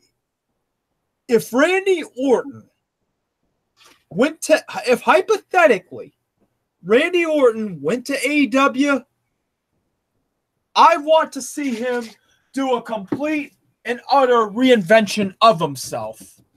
Mm-hmm. Kind of like you know how PCO had the comeback of the comeback of the year in 2018. He was a comeback wrestler of the year in 2018.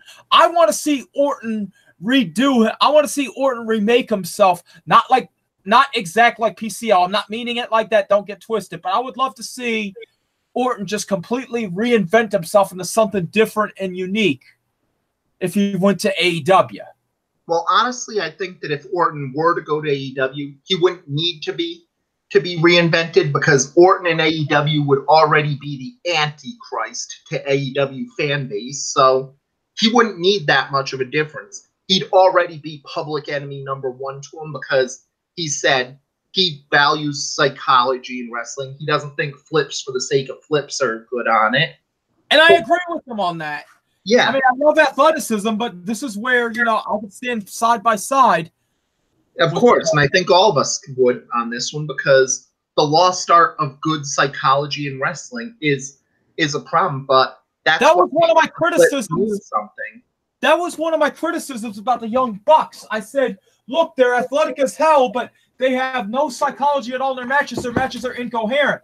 They were getting better in New Japan, but I mean, they improved a lot in New Japan, but they still have those moments of incoherence. Yeah, and that's not as much as they did like 5 years ago. I will give them credit; they have been improving, and I think meeting and becoming friends with the Cody Rhodes, who's wrestling royalty. I think meeting and becoming friends with him helped them a lot, not just business wise, but just for learning the business and how to tell stories. I know how it sounds pretentious coming from a wrestling fan. I own up to admitting to sounding like that, but I'm not trying to speak like that. That's what happened. I'm just trying to look at it from a logical, deductive reasoning standpoint. Yeah. And also it's the fact that the Young Bucks do it more on the indie scene in America because, quite frankly, they know where their bread's buttered. They know that's what people pay to see from them. And that's the difference on him, because Cody knows a lot. He doesn't put on the great flips matches on him, but he's a very good psychology-based guy on it. Kenny Omega's proved that the fans want 6-star matches, and they don't just want flips for the sake of flips. So they've seen that, he can get good with no psychology, and people will want to see it. But if you want to be more than that, you have to do more and give reason to it. Right, you're right. Can you hear me still good? Yep. Yeah. Yeah, you're absolutely right. I said before, and I'll say it again, AEW has a puncher's chance at the WWE, but they're not gonna beat the WWE right away. It's gonna take them a while. Do they have potential? Yes, and with these additions, the potential's greater. Yet, let me see who they sign. From WWE, who as far as releases. But correct me if I'm wrong, but so far there's only been one release, and that's Kenta, aka Hideo Itami, right? Well, not entirely on it. Kenta's been openly released on it, but he seems to be going back to Japan and not going to AEW at all. However, they've also announced that Dean Ambrose is leaving when his contract expires in April, so he's effectively riding out the string in WWE right now. So AEW can get his John Moxley name back. Like I said, it could be interesting given that Jimmy Havoc just signed with AEW, and now they have a deathmatch guy who'd be a great match for Moxley. But yeah, he was known for doing death matches in CZW before he broke through in the Indies before signing with WWE. And Kenta's going back to Japan. You heard this for sure. It seems like all signs say that he was released because he wanted to go back to Japan, and given the fact that Noah has new ownership and is willing to put some money in, he might be going back there. So Noah's got new ownership. Like, is Marufuji not the vice president anymore? I don't know if he's not the vice president, but I know that in the last week Noah was bought by new owners. So. Yeah, I mean, Kenta Fuji reuniting. They had that match, for the 20th anniversary of Marufuji. I bet that match was just feelers, to see if he really wanted to come back. And I mean, Marufuji and Kenta reunited in Noah would be fun. Hell, I mean, if they could work things out, if they could get their act together and mend the bridge with New Japan, imagine Kenta Fuji as a tag team in New Japan. Yeah, and that would actually help a lot of the things because the New Japan's had some blows otherwise on it where they lost Kushida to WWE, and there's a big hole in their junior heavyweights division right there that Itami would fill well. And in addition, they just announced this week that Katsuya Kitamura, who was the young lion that literally everybody said, this guy's going to be a future star, has left New Japan. So who left New Japan? Katsuya Kitamura, who was basically a really young lion. Yep. Yet the young lions, they got doing their excursions. The Great Okarn, Tomoyuki Oka, he's looking good. He's got a unique look. He's got a unique look going on for him. Looks like a cross between Killer Khan and an old man Keiji Muto.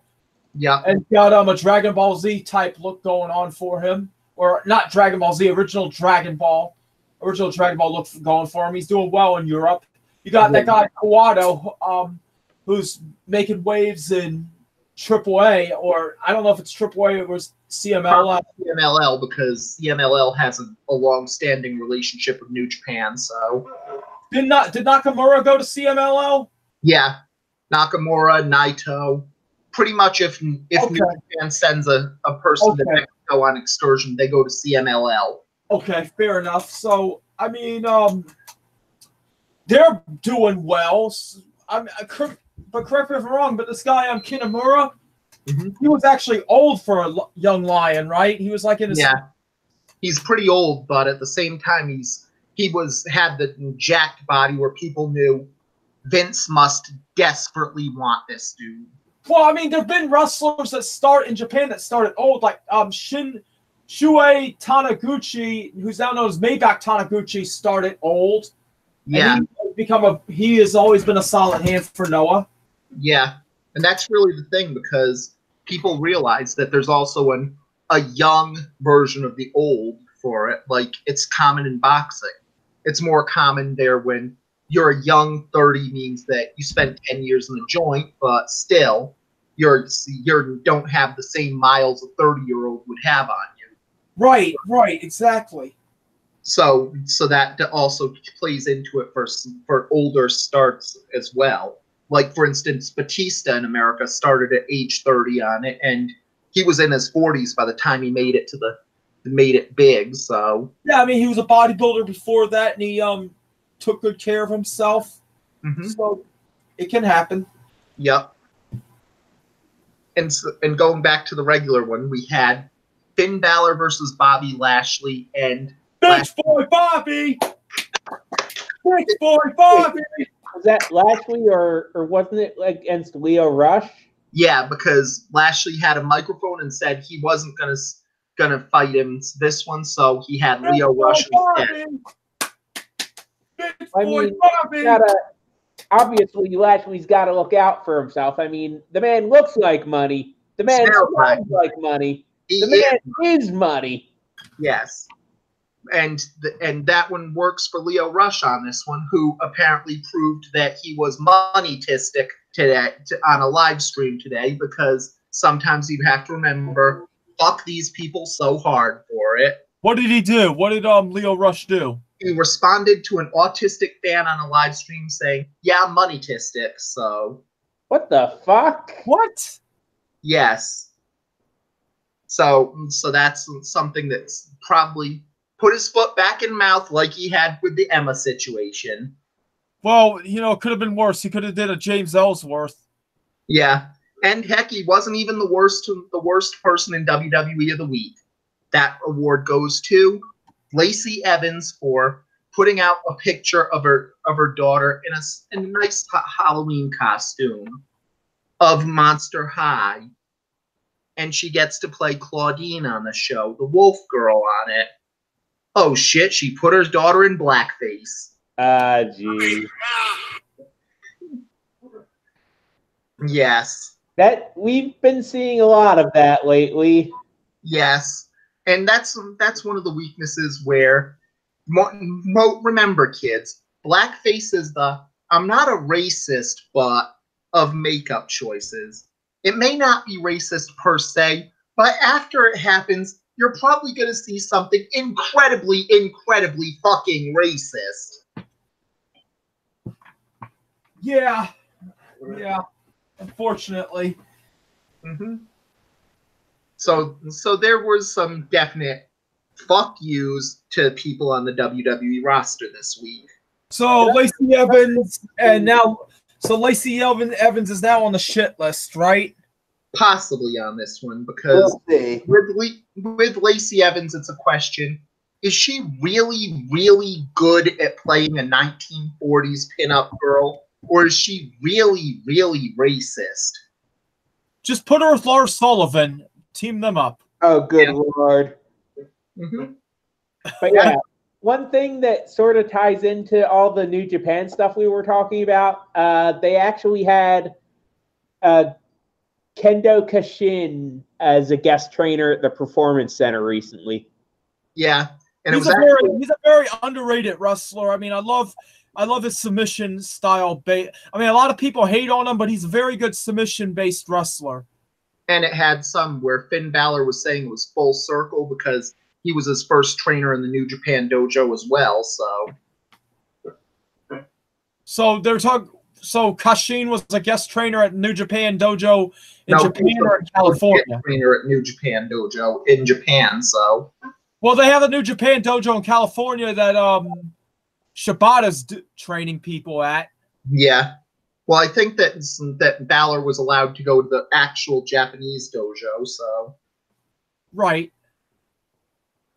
Mm-hmm. Okay. So going from the Rush match where Finn Balor actually wins and proves he can beat Bitch Boy Bobby's Butch Boy manager, also helps on it. So, and then we had Paige here and a clip from Fighting with My Family coming up. That's only going to make $5 in the box office. Honestly, I've been hearing early reports, and they're saying it's not terrible. It may not make a lot of money, but it could actually be pretty good.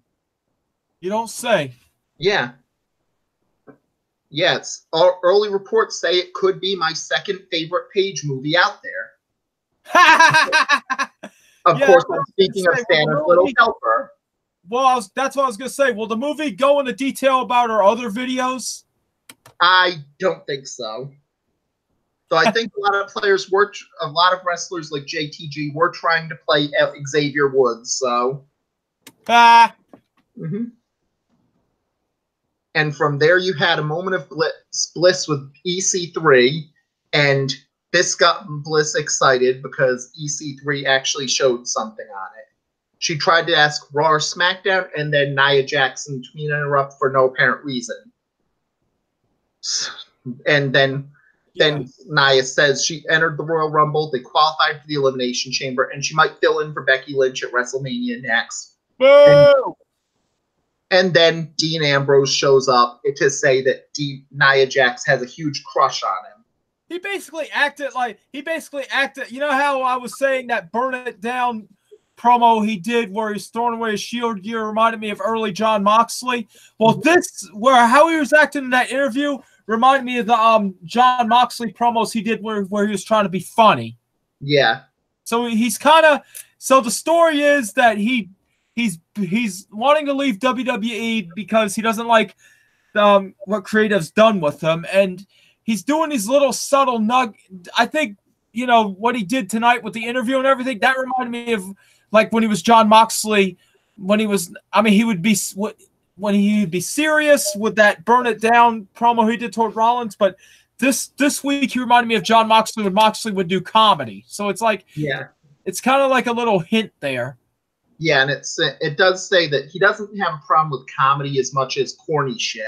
So of course everybody thinks he's. I thought that was funny what he did with Nia Jackson EC3. I thought it came off really funny. Yeah, and that's the difference between funny and corny shit, because this is funny as opposed to wearing a gas mask and getting a shot in your ass.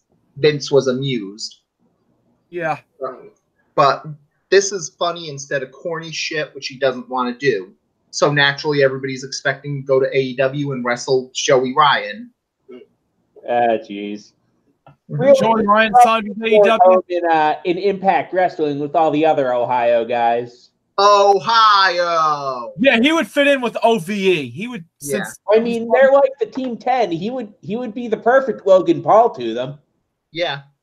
No, I mean, and he has a history of Sami Callihan. Dead body. Yep. Well, Say that again, Roach. I said, who else are they gonna? Who else would be good in that role? Saying, "Hey, kids, want to see a dead body?" Yeah, yeah. That's the bottom line. I mean, he's been friends with Callahan. He would fit in perfectly. That would make OVE a main event level group then. Yeah. Yeah, it's like I said last week. I think Impact would be the best possible place for Ambrose to land. Would he get the John Moxley name back? Possibly, yeah, for it. And that ties to how it was forgettable, but this was basically starting to write Ambrose off, and EC3 gets the victory. And then it was funny how Renee Young was like, "Oh, you got to be kidding me!" Mm-hmm. Well, it's kind of something where they had to do something. I mean, they had Dean Ambrose just macking on Nia Jax in front of his own wife, so yeah. And she's not even in a coma this time. No. Mm-hmm. And then we have Mojo Rawley laughing in a mirror and seeing crazy for a big storyline there. But that is what it is. I'm very interested to see where that goes. Everyone, there are people on YouTube talking about it. Some people are saying it was cringe, and other people are saying this is good theater. Reminded them of Mick Foley's Mankind vignettes. I want to see exactly where this goes. I mean, I think we're going to get – I could see we get like psychotic Mojo Rawley, and if it comes off like Mick Foley's Mankind or even like Mr. Bob Backlund, this could be money. Yeah, because that's the thing. Rawley does seem like he could be a potential main eventer if you booked him right or positioned him right. But the problem with him is that they haven't positioned him right yet. You know what? You know what they should do? They should have did an angle where like wrestlers kept getting injured. Basically, what I'm saying is, you know how they introduced Kevin Killer Cross in Impact? Yeah. They could have did a similar thing with they could do a similar thing with Mojo. Honestly, if for an angle like Kevin Killer Cross like that, you'd have to have someone who no one sees coming on it. Like not even just someone on the NXT roster, just someone that no one's seen before in WWE yet. Fair enough. I was just gonna think like Mojo could fit that, but you make a good point. And then you have the main event, which was Angle and Strowman versus McIntyre and Corbin. And it was a pretty straightforward match until the end for it, where Hot Tag comes in. Angle gets the German suplexes. Strowman's the illegal man. He beats up Corbin and gets DQ'd. Which was basically just teaching people the rules of Tag Team Wrestling 101. Shit!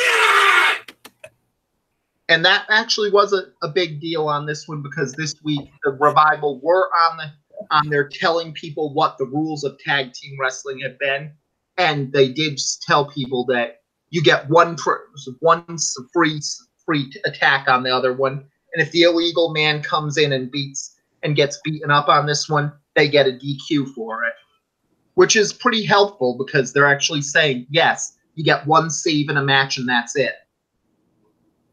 Yeah. So it did serve its purpose at least. So, but that was Raw. And let's go to the song of the week. All right. I missed last week. Sorry about that, people. This week I'm continuing with my other songs from One Hit Wonders gimmick. This week you're familiar with this group for this song. I'll play a few seconds of it.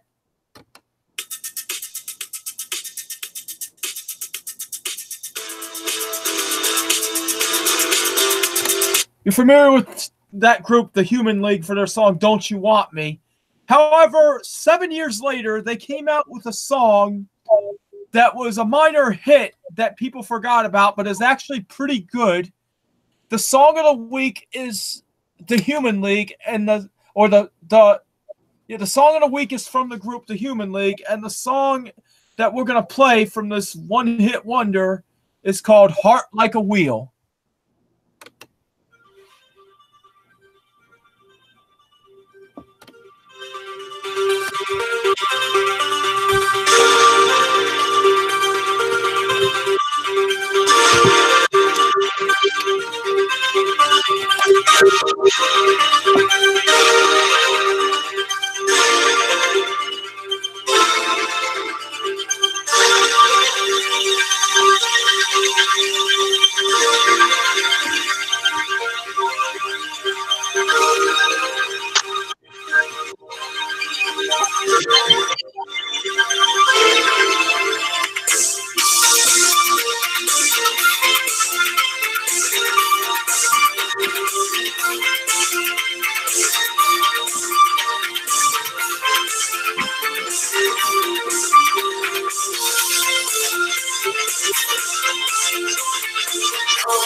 Human League, Heart Like a Wheel. That is the song of the week. Okay, and going to SmackDown this week, we started with Charlotte saying she hopes Becky gets better in time, but saying she's healthy and wants to face Rousey at WrestleMania.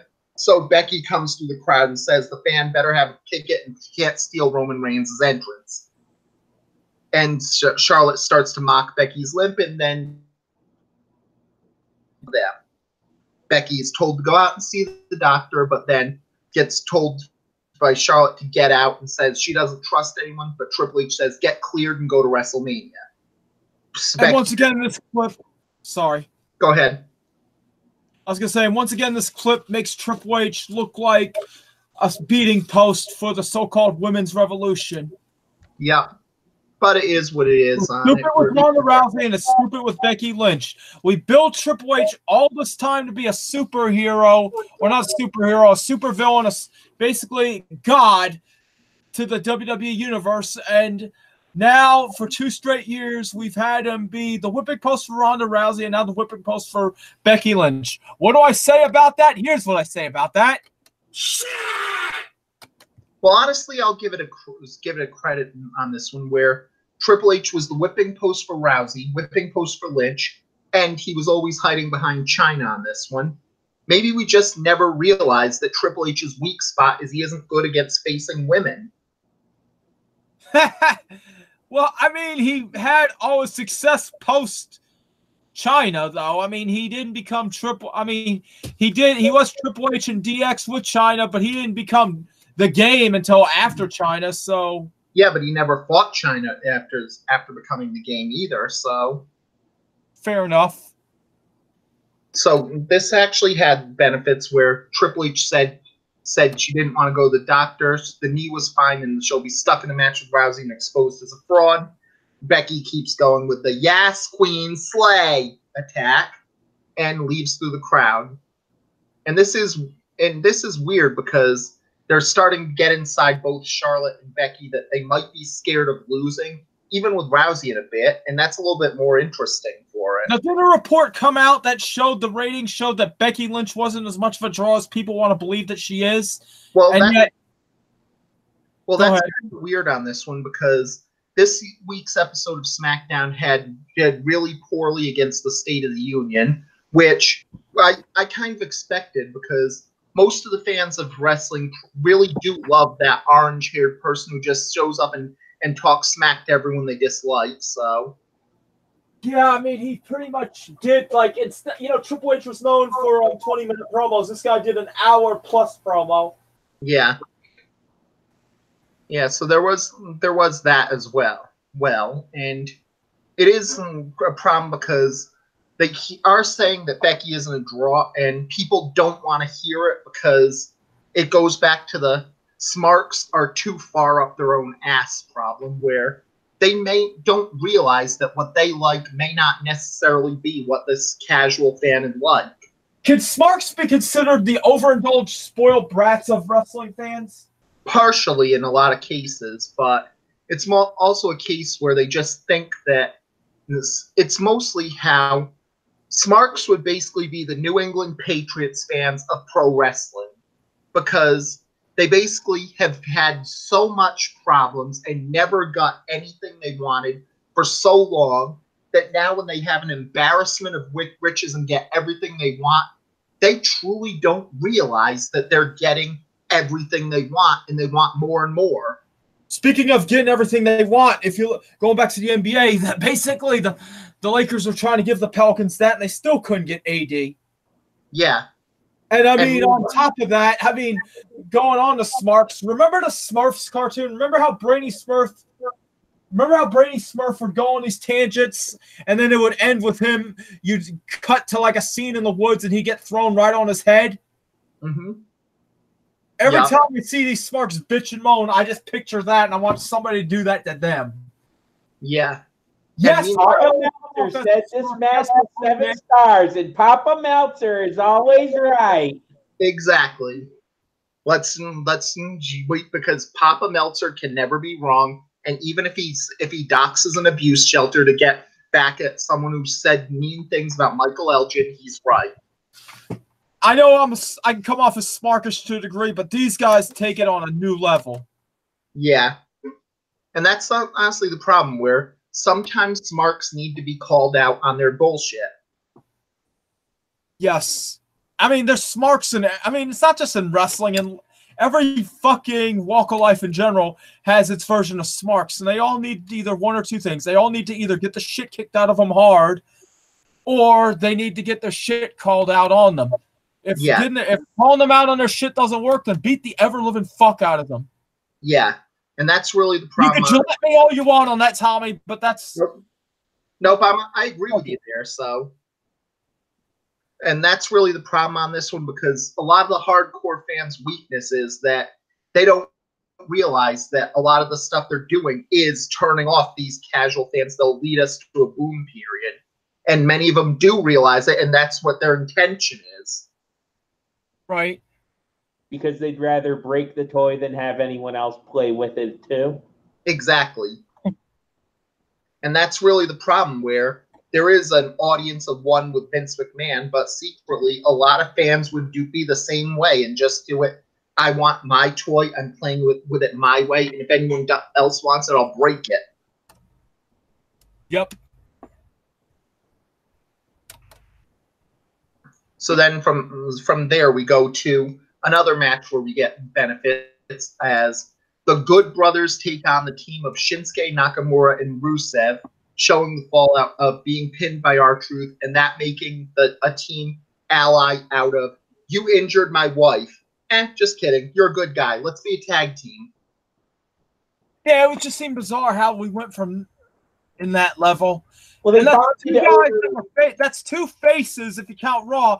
That's two guys that were doing good as faces, all of a sudden turned heel again just because. Elias was actually surprisingly good as a face. They just turned him heel. Rusev has people been begging to go face because of the Rusev Day gimmick. They turn him heel. Yeah. Stupid. And it was basically Rusev and Nakamura bonded over their respective losses to R-Truth. Yeah. And it's also weird on this one because even if Lana's bad because of her stuff, she proved how evil she was in that match as well. She tried to pull La Chancla on someone. That's something you just don't do.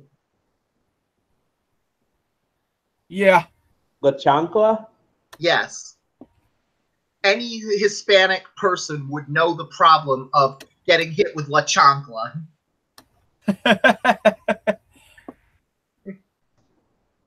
Okay, yes. Yes. And she nearly tried to pull it on the Good Brothers. That's just evil.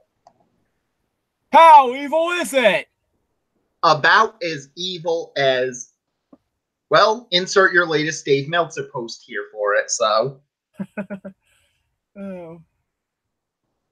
And it just is what it is, so the Good Brothers continue their jobbing, and the one time where you really think they should go to AEW, but it is weird on it where you get that Rusev Day shirt money or random foreign heel tag team, which is just weird. Speaking of people who return from faces to random ones, you have the likely next one that we must protect at all costs. Mustafa Ali saying, what if she can beat Orton tonight or win the Elimination Chamber and be the champion? Which would be interesting because... Did you just call Mustafa Ali a she? No. Okay, I misheard you. I was going to say, what the fuck, Tommy? Yeah. Protect. Well, it is 2019. We don't know his gender yet. Check your privilege. Jeez. Check my privilege? Mm-hmm. You know what I say? You know what I say to people that start that shit? Mm-hmm. Shit! And? Dummy, Yeah! And from there, we get Paige here again, and another clip from Fighting With My Family. It'd be funny if they accidentally showed one of her pornos. No, it wouldn't. Okay. No, it would not. What? No, it would not. Why not?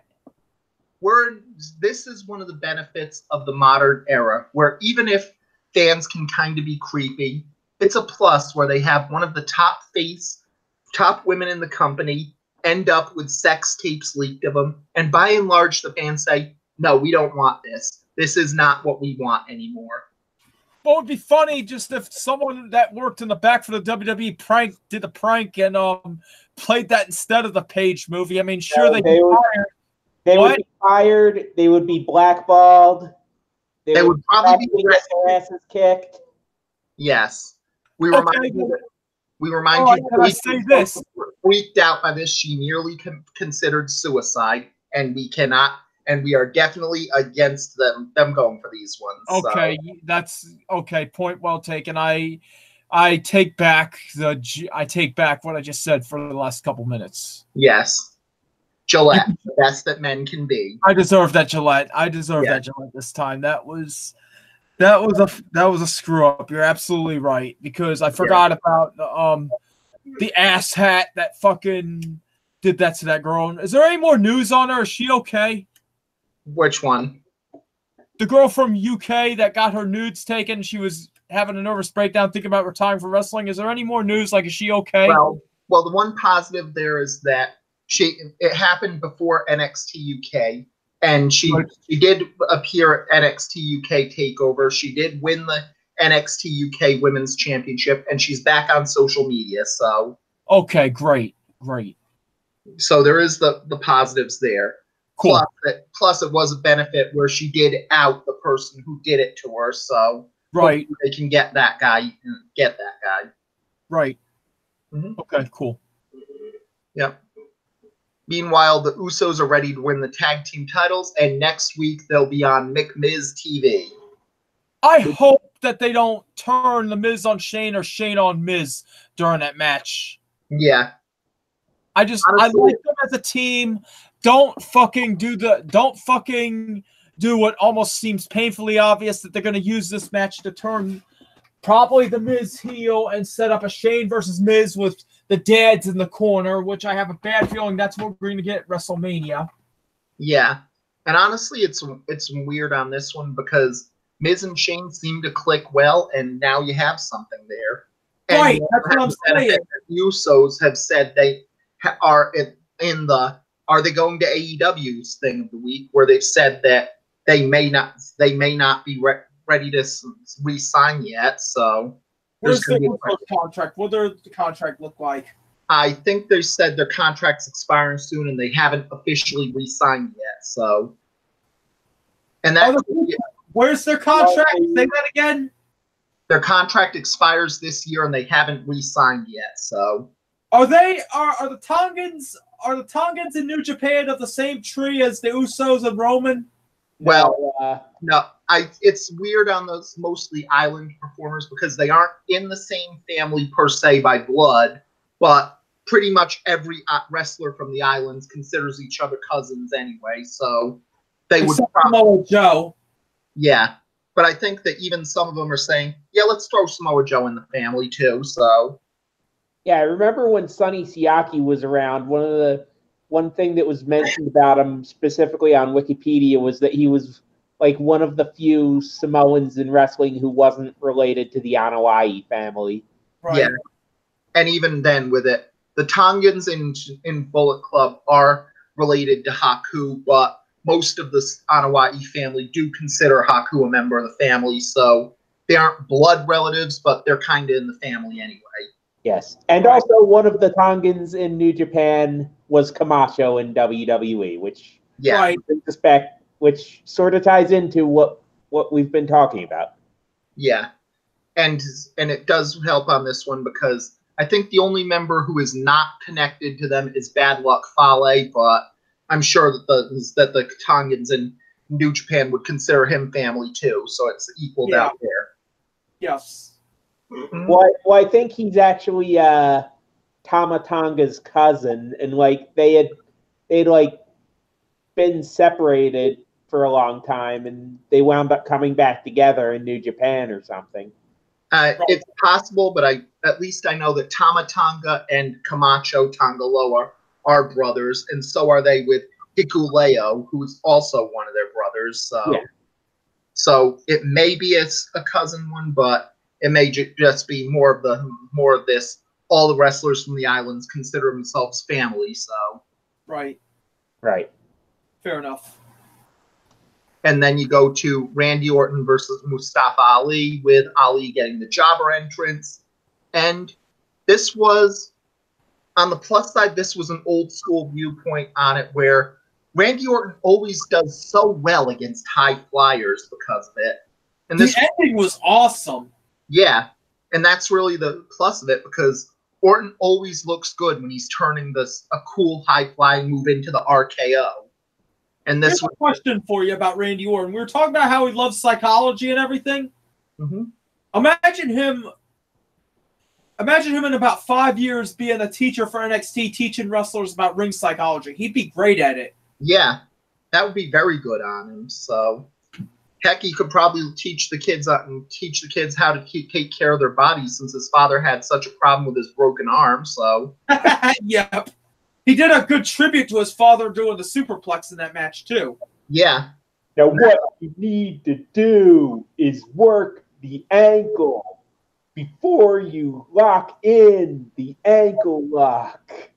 Mm-hmm. Yeah, you're right. Yeah, now that you've Roach, how you put it like that, yeah, he does have some William Shatner to his voice. It's like croaky. Yeah.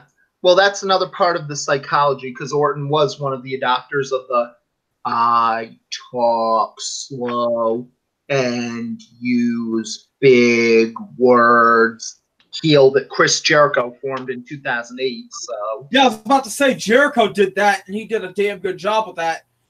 Yeah, and it's actually that is a good psychological thing on it, because it makes more sense why they had so many heels like that. If you do it like, try that again, you guys, for one of you. Just talk like I did. You, me, what? Like this. What? I smolder with what? What if you sleep with your sister? What? But that's really the reason on it, because if you think about it, the way it works gives just one syllable in timing, which makes it perfect for a what chant. Good point. Mm-hmm.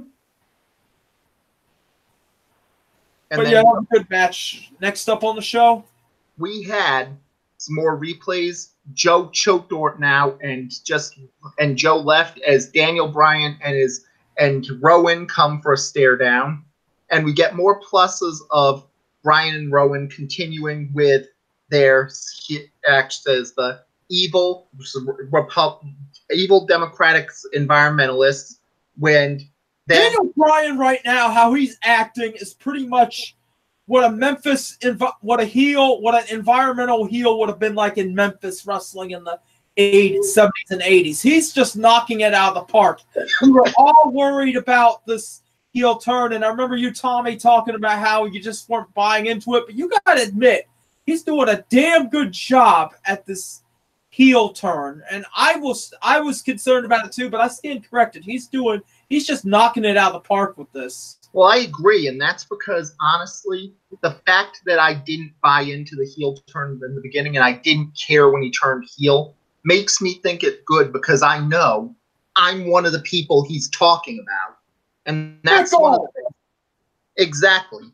And that's something that a lot of fans don't really get when their favorite is one of the heels, where there's too many people, and we saw it a lot in CM Punk's heel turn, where they think, well, he's talking about all these other fans. He's not talking about me. I'm a true fan. We'd be best friends with each other and drive go-karts and play video games and maybe go in and just the tip, but only just the tip as a joke, unless he's feeling it. Then maybe go a little further and stuff like that.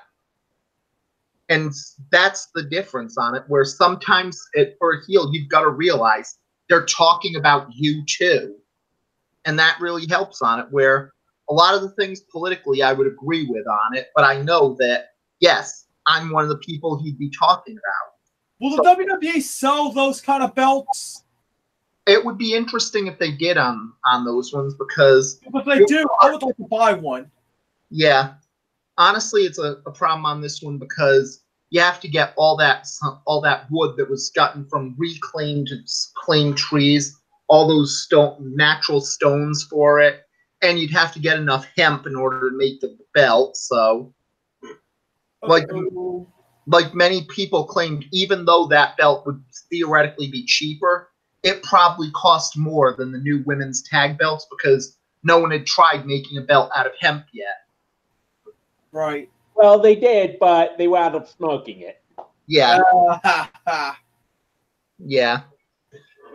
And this is the problem when we talk about how great a heel Daniel Bryan was, because Daniel Bryan played a complete face in this promo.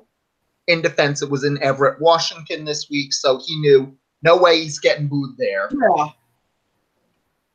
But he does say the same thing in the symbol of change. He goes through with it, and they have people Rowan, but not Bryan, because they don't really get it. And it was funny how Danielson basically came out and said, "How dare you what my friend Rowan?" Yes, and that's really a good plus on it, because there is the case where people do have that. Well, I'm not booing you because you'd be friends with me, so. And then it has them say, yes, they want the title back and put it on a leather strap, even though ignoring the whole, it was reusing a title that was done before, so it's more environmentally friendly. Yes, Daisy probably died from this, but as I said, there's probably a number of great hemp plants with names like Cheech and Chong and Snoop Dogg and Matt Riddle, who had You know, how you're describing this reminds me of the Netflix show Disjointed, where on the first season, the guy named his plants or treated his plants like pets. I'm just thinking of that asshole. Yes. But it did work on this one where Bryan knew that his home state was never going to boo him, so he did go do the right thing there. And then since Bryan had a big thing made of hemp out there, of course Jeff Hardy comes out. And then AJ Styles comes out to fight him. Yep. And then we have another thing as we get the three teams from SmackDown on it, and we have Mandy Rose and Sonya Deville, the Iconics, and the, of course, true tag team of Carmella and Naomi. I got a quick question. How did Carmella and Naomi, how did they wind up on the card on the tag titles match? Because I remember on Raw it was showing like who's going to be next to qualify. How did they qualify, or did they just throw them in there? I think it was basically, I have nothing for Naomi, I have nothing for Carmella. Take them a team and throw them in the chamber. And they should have R-Truth do something with them. They should have R-Truth if they're probably not going to win the belts, but if they do, it'd be funny if R-Truth claimed that they could try to do the Freebird role. Yeah. Honestly, it would have been better if there's rumors that it's going to be across all four brands. Oh, shit. Okay, you know what? I mean, on that, I'm sorry to cut you off, but I mean, I just thought of something. You got Carmella looking like Ariana Grande. If they're going to stay a tag team, turn Naomi into Cardi B. It's possible on this one, so. But it does work with. I think that Naomi and Cardi B wouldn't work on this one because that might be hot shaming them, and that's more an Impact thing. Yeah, speaking of Impact, I heard Scarlett picked her man. Who was it? Would you know, Roche? I would not know. I'd have to look it up. Yeah. Okay. It's a question mark because I don't think anybody in the world gets Pursuit. So I get Pursuit. It's on. Yeah, I've been, with the exception of today, where today's my late night, I've actually been a lot better with my sleeping. I've actually been going to bed consistently like 10:30, 11 o'clock. That's damn good. What? Yep. Yeah, and that's pretty damn good from a guy that used to be a night owl. So this is my 1 day a week late day. Mm-hmm. So, and it's a great, and to me, it's worth it. Mm-hmm. And then it goes for the same ones where Carmella and Naomi promised to be fabulous in winning the titles. The Iconics work to get there and have the titles be the icing on the cake for it. And Mandy and Sonya were a team for so long. And the Absolution tag team decides their new team name is Fire and Desire. I like that name. I like that name. Yeah, but it works with it because they already had a team name. Just keep calling them Absolution. it is what it is. Yeah, we got generic blonde number 492, and Elizabeth Gillies as a pro wrestler as a team. Yeah, which also makes the problem because just swap Mandy Rose and Naomi versus Carmella and Sonya Deville. It's clear that you have Ariana Grande and Elizabeth Gillies right there. And Right? they're Cat attacking each other. West. Yeah. And nice looking there, Tommy. yeah. And then it comes straight through, and you have Mandy get the pin on Naomi, and it works, but it keeps going there. They still keep the story going between Mandy and Naomi. You have a reason for this thrown together team in it, and you don't have the one team people would want from SmackDown to win it, and the Iconics take the pinfall, so everything works there. I don't know why, but for some odd reason, I was just picturing Evil Doink. Even though Matt Bourne's dead, I was just, for some weird reason, picturing Evil Doink coming up on the Titantron kind of promo, talking shit to them all for some odd reason. I don't know why my mind goes the direction it goes, but there you go. Well, it could be a good thing on it. I mean, it's been a while. They could probably do the evil clown gimmick on it. Although I think that most people would say that that's probably the weakness on the makeup for the Iconics. So, Gillette, the best that men can be. Oh, jeez. Like I said, Iconics should act like Shampoo.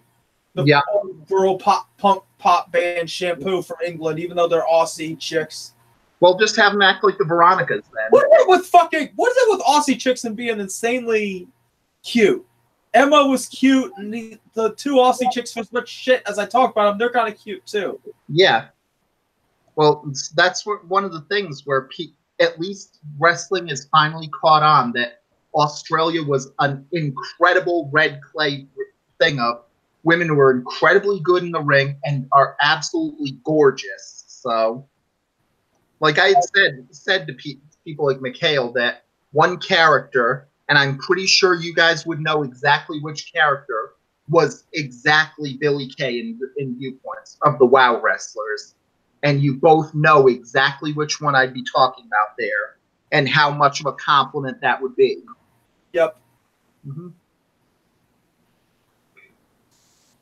The Aussie chick. Yeah.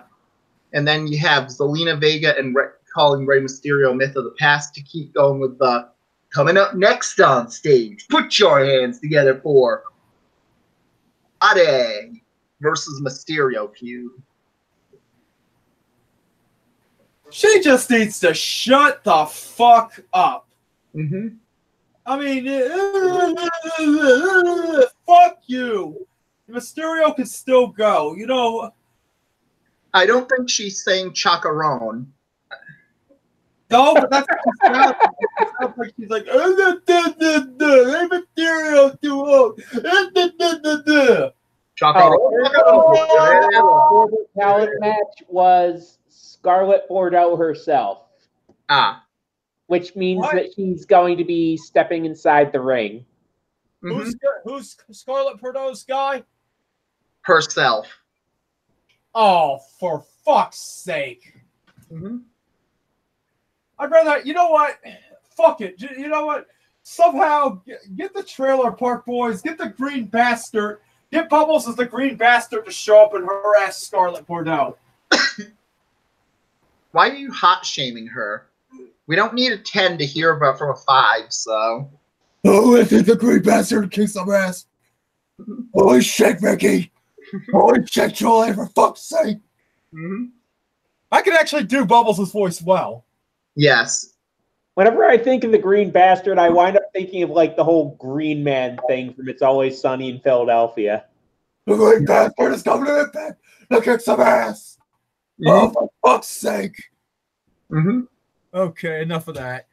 And then in the main event, we had Jeff Hardy versus the new Daniel Bryan. When hemp aficionados explode. Great match. Yes. Oh, yeah.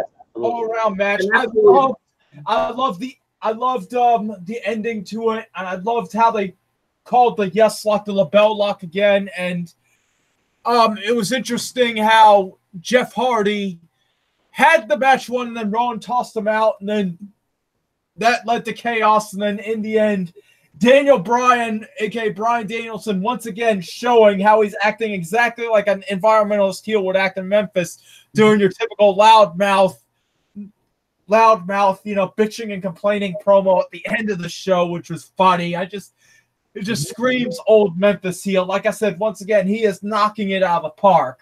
Yeah, and it's actually a good one, even beyond those ones for new era stuff, because Jeff Hardy versus Daniel Bryan was one of those dream matches you never knew you had as a dream match until they reveal it and say, oh yeah, I always wanted to see those guys fight each other. Right. And it also helped by being a good match because suddenly you buy Jeff Hardy as a potential WWE champion again. And that's something that had been a problem with him before. Right. Mm-hmm. And those were down, but this week on NXT also started the plans on it as well for some more fun on it. And they're starting to turn the corner again. Johnny Gargano is proud of his new championship and says that it was now full and it was there. Velveteen Dream wins the Worlds Collide tournament this week and demands a shot at Gargano's title, and then preps everything there.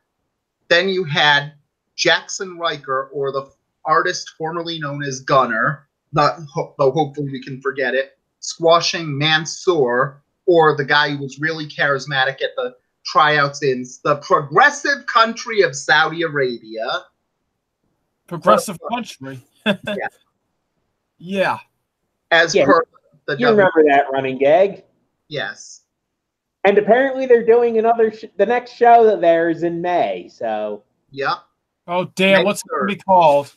Blood Money in the Bank. Oh. Jeez, they're doing Money in the Bank in Saudi Arabia. Probably not that, but it would be a good. It's going to be the greatest Survivor Series. Mm-hmm. It's going to be like 20 on 20 or something like that. I don't know. They had to do some gimmick for it. They had greatest Royal Rumble, greatest King of the Ring, greatest Survivor Series, greatest Hell in a Cell, greatest WrestleMania. Because Lord knows they're not doing greatest Evolution. Greatest Jerkathon. Yeah. They might as well do that at this rate.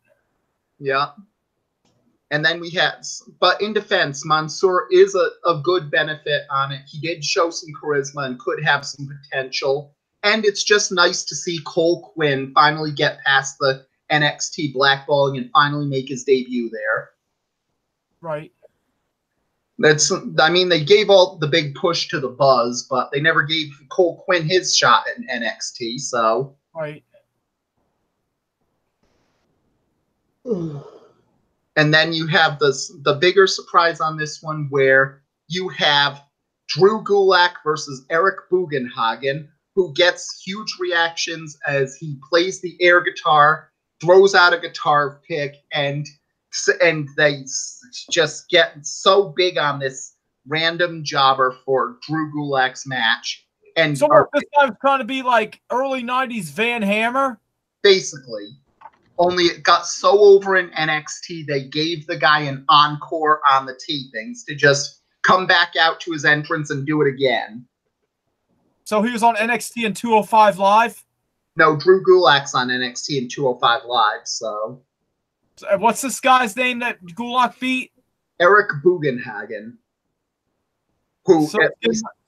So he's getting like a heavy metal Van Hammer gimmick in 2019. Yes, if he looked like Dalton Castle doing the gimmick, so. I gotta see that. Yeah.